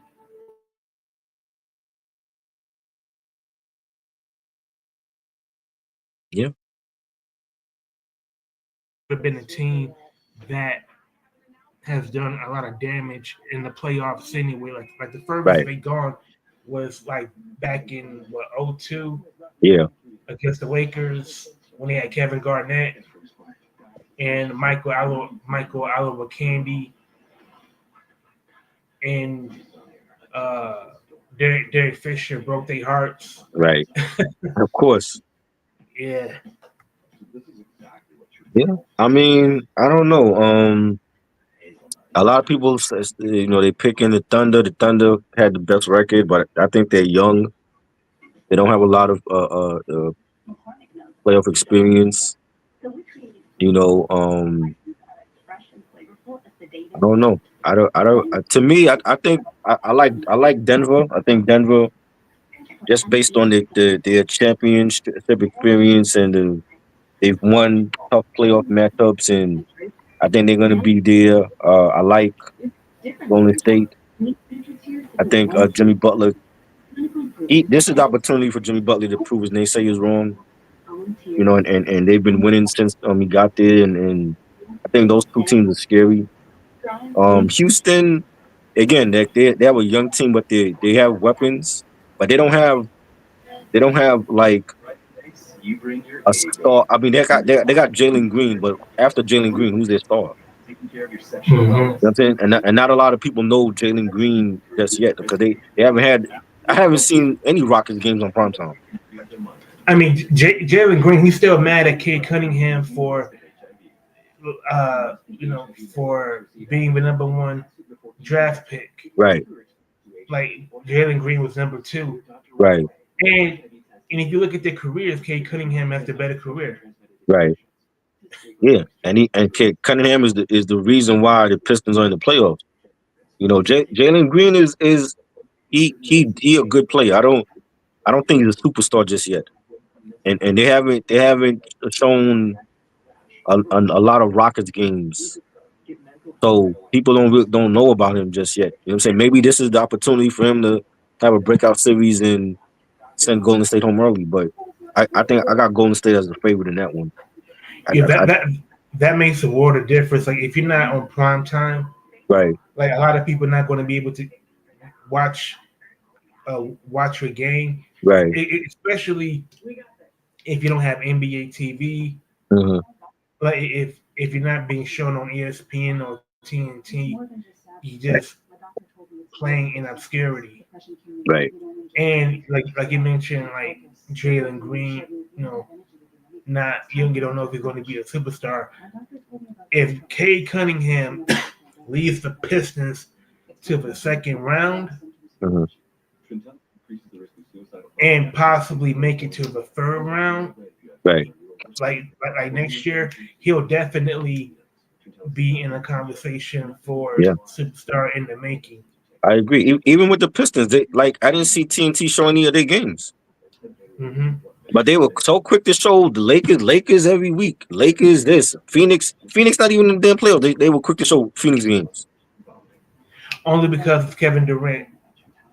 And Right. like, and I'm sure it's shtick, but Shaq, always, says, that the Pistons are boring.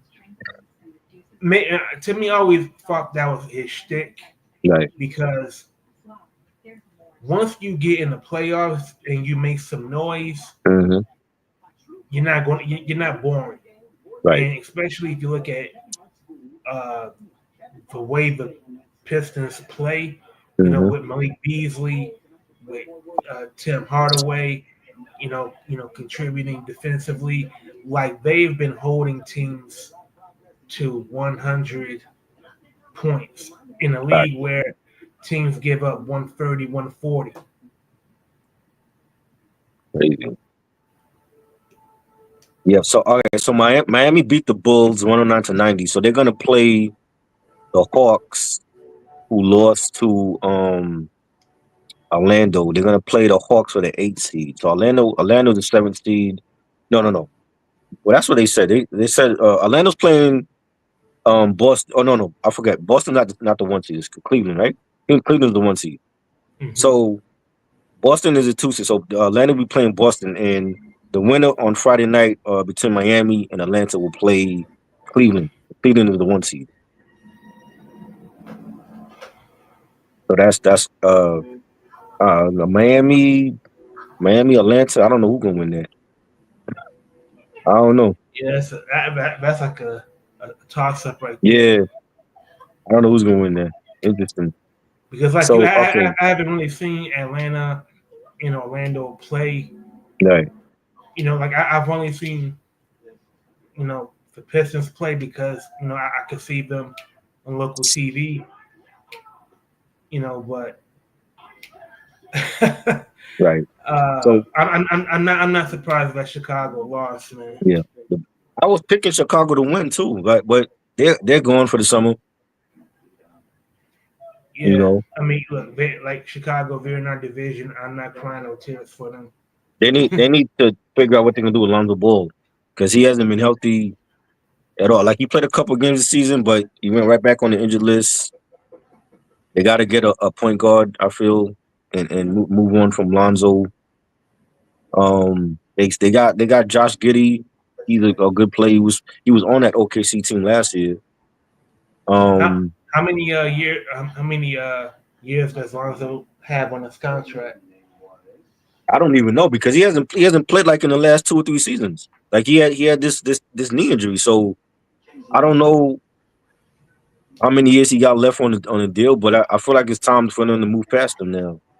You can't have Yeah, a Lonzo Ball on the team in last 2 or 3 seasons he hasn't played for you.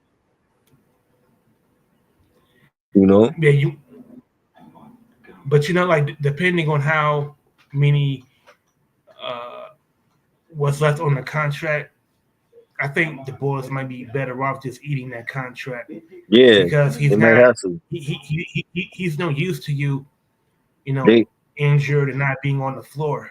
and they can't trade him because nobody gonna want an injured player. They were able to trade Levine, but they can't trade Lonzo. Nobody want him.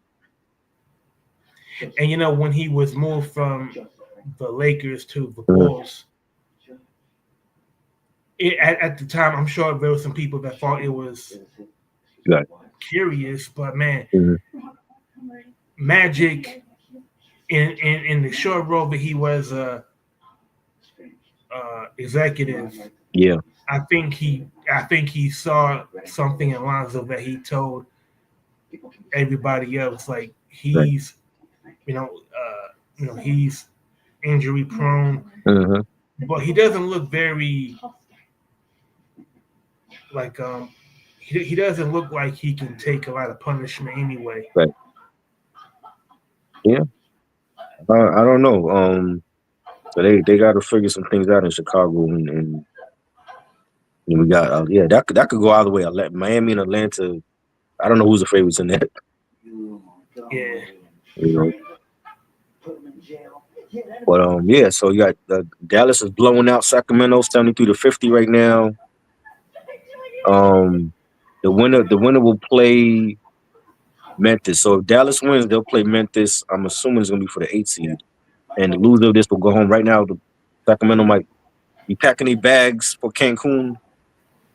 We'll see, but I need to cut this live stream short. I got another live stream to do, No but doubt. this was great. We're definitely gonna come back and talk about the playoffs next week, and I believe the draft is next week, right? If I'm not mistaken. Yeah. Yes, sir. Yes. Next Thursday, I think it is. So definitely gonna see where a lot of these plays end up. But we know what Tennessee doing. They're getting Cam Wood. He should already be chilling out there. What Cleveland's gonna do, what the Giants are gonna do, most importantly, and everybody else. And definitely looking forward to that. WrestleMania is on the weekend. I can't wait. We got NBA playoffs starting. It's gonna be a jam-packed weekend, and definitely gonna be back. Shout out to Reg that showed up. Like, comment, share, subscribe to the channel, and I'll see you all next week. Salute. And don't and if Oh, the Giants don't pick Shador Sanders, I know you want to go crazy. I'm not gonna be mad. My whole thing is if they don't pick Shador, then you got to pick Abdul or you got to pick Travis Hunter, and then use one of your because they got a couple draft picks this year, so they can use one of their other draft picks to get a quarterback. That's the only way you're going to satisfy Giants fans, because if you pass up on Shador, y'all better be drafting one of those other QBs late in the later rounds. So I'm hoping it turns out one of those ways. But for me, I'm drafting Shador at number 3. I'm not letting him slide to number 9 to the Saints. That's just me. Yeah, and I know you got to go. Yeah. I just want to say, I follow P Raka on IG. P Rock, he be going ham as a Giants fan, man. Like, I'm surprised that he's still allowed to go to wherever the Giants play, because like he is unvarnished. He doesn't hold back, and is real. He's critical like a real fan. Yeah. That's how we are. Even with the Knicks, that's how we are, because it's like we know what the potential in these teams, and for whatever reason, it's not panning out like it should go. And Giants the fans of New York are fed up. Like even with the Mets, like y'all spent $800 million on Juan Soto. He better bring us a couple championships, not just one, not just 2. He gonna be here for 15 years. He got to bring us at least 3 or 4. You know what I'm saying? Because Ohtani, he signed $700 million with the Dodgers. He already got one up on Soto. He already got his ring. So Soto, he's on a 15-year career, so he would have to deliver 3 World Series. Multiple, at least 2 or 3. I'm saying 3, but it got to be more than 1. You can't be here for 15 years and signing close to $800 million, and you only give us 1 championship. That would be a failure. You know what I'm saying? So you got to give us multiple championships, like 2, 3, 4 rings. You know what I'm saying? For that deal to be great, because that deal might go down as one of the worst ever if he don't win none, or if he only win 1 ring here. It would be like getting diminishing returns on. Exactly. Like we might have to cut that contract short. Like, yo, you only got us 1 ring. You can't be here 15 years. You can't even be here 10 years. Well, I'm sure the Mets were astute when they drafted that contract. That if he doesn't deliver certain benchmarks by such and such point, that you have to cut bait with him. I would hope so. I would hope they do that. But the Mets are notorious for giving out bad contracts. They're still paying Bobby Bonilla. Bobby Bonilla hasn't played in like 30 years. They're still paying Bobby Bonilla's contract off. What? Man, I ain't heard Bobby Bonilla's name since the Clinton administration. Bro, they still he finagled. He finessed that contract to the point where they're still paying him off millions of dollars after all these years. That's getting their Social Security for a baseball. Yeah, player. You know what I'm saying? And Mo Vaughn, he had a bad contract too. You know what I'm saying? They're notorious for doing that. So I'm like, yo, this cannot be another bad contract. We have to get championships from this guy. You know what I'm saying? So, they're winning. They're in first place now. That's good. I hope they can continue that and actually hold the lead, because they're notorious for blowing the division leads in September. They got to hold that lead and all through the summer and come September and lock down the number 1 spot in the NL East. You know what I'm saying? And then it's on from there. But we got to get at least 2 or 3, 4 championships from Soto for that deal to be a great deal. I mean, from what now I see the contrast between the Mets owner and George Steinbrenner. Exactly. Steinbrenner, he was going to get every cent. But if he paid a player max, he made sure that he got every cent that he paid. Even with Aaron Judge signed $300 million, but at least he went to the World Series.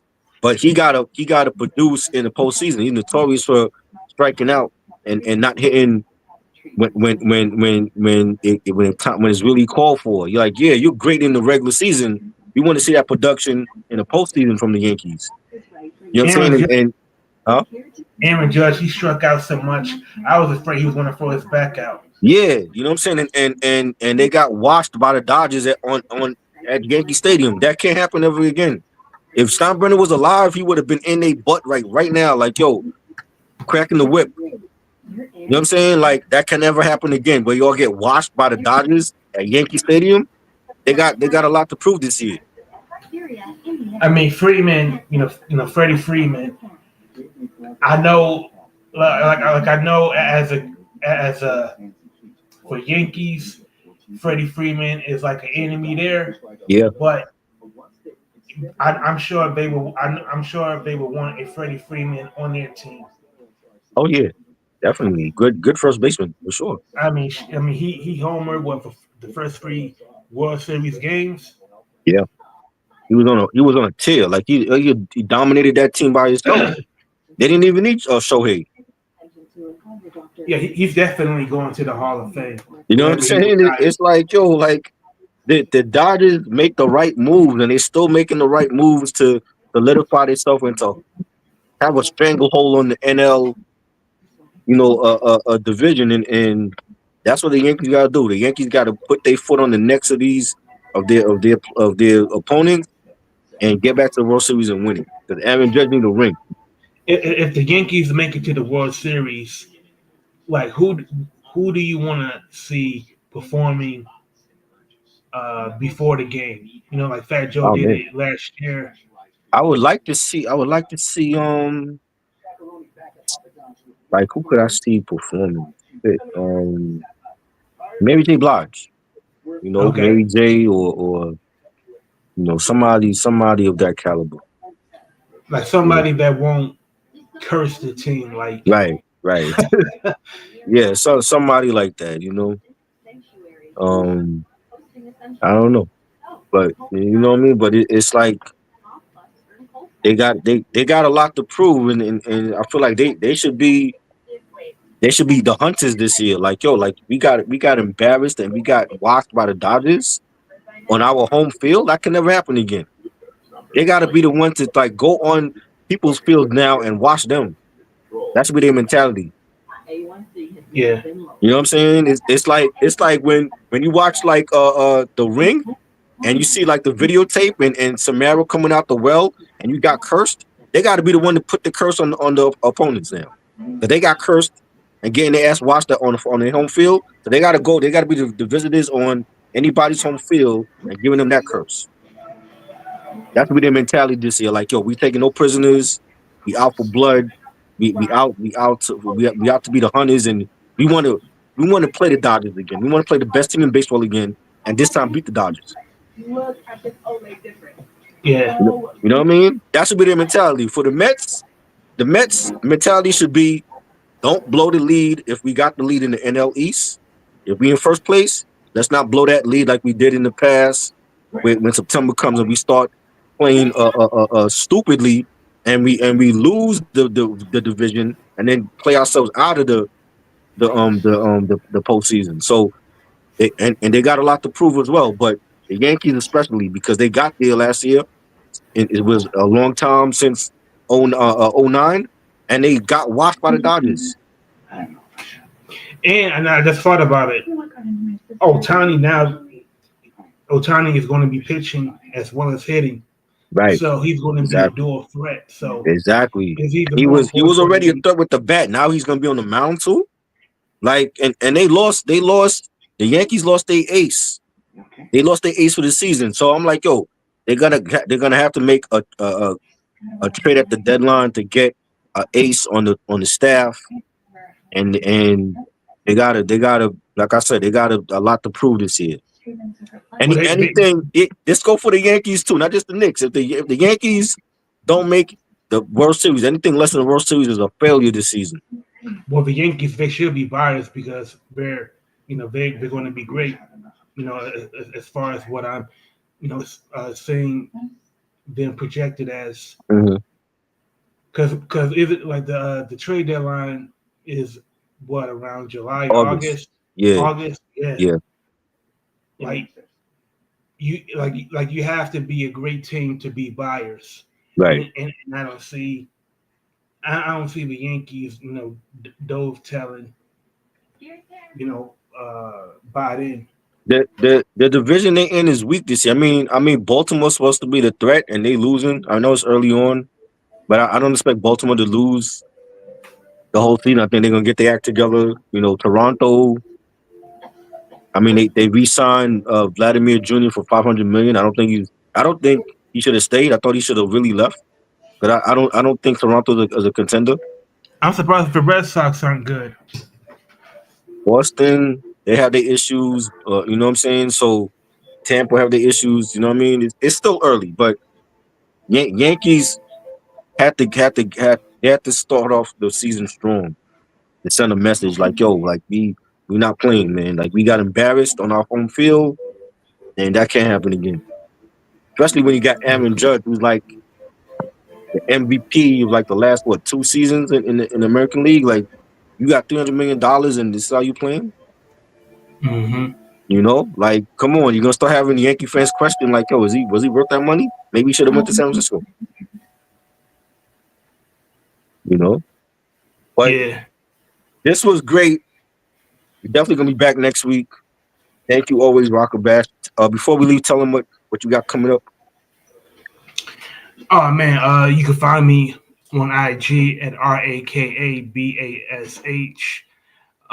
Right now, I'm still still working on fine tuning what I want to do. As far as podcasting is concerned. I have, as you can see by my avatar, like, Prince is one of my Yes, favorite artists, and definitely. I was, lately I've been, listening to a lot of his early work, Right. and like I would love like what I'm thinking of doing is like comparing like his like ascent to people that they compare him to. Right. Like so many times, like you hear people say, "Well, this artist is the new Prince," Mhm. or he's on the path to be what Prince became. And I'm Right. like, man, don't let me have to point out, his early career trajectory was to what somebody in 2025 is doing. It's not even remotely Facts. comparable, So, I agree. So I've been, reading a lot of books about funk. Oh, uh, I've been, like there's so many documentaries about funk, Right. um, but the best way to really experience it is to listen to the music. And sometimes, man, talking heads don't know what the hell they're talking about. Right. Like you ever seen like a documentary Mhm. on whoever your favorite artist is, and they say they try to sound deep, like they really know what they're talking about, but Right. it makes no sense. That's how I feel when listening to some of these people. So that's where I'm at. I feel you. No doubt. I can't wait for the podcast. I know you're gonna kill it. You know, yeah, just stay tuned. I got a lot of great things coming up. I just did a video. I was tagged. Shout out to Darrell D. I was tagged in his vinyl vid, and he has like a vinyl challenge going on, a rap vinyl challenge for 2025, and he had like 20 different challenges, and some of them I was able to do, some of them I wasn't, but I was tagged in it. I was like, yo, I gotta do this challenge, and we definitely gonna have more challenges like that this year. We got June is Black Music Month. So we definitely gonna have another vinyl challenge, and that comes up. And I got some other vids that I'm planning on dropping as well. So stay tuned, subscribe to the channel. To your boy Triborough and Raka Bass, Dang Rap Podcast. We out. Recommended supplement brand.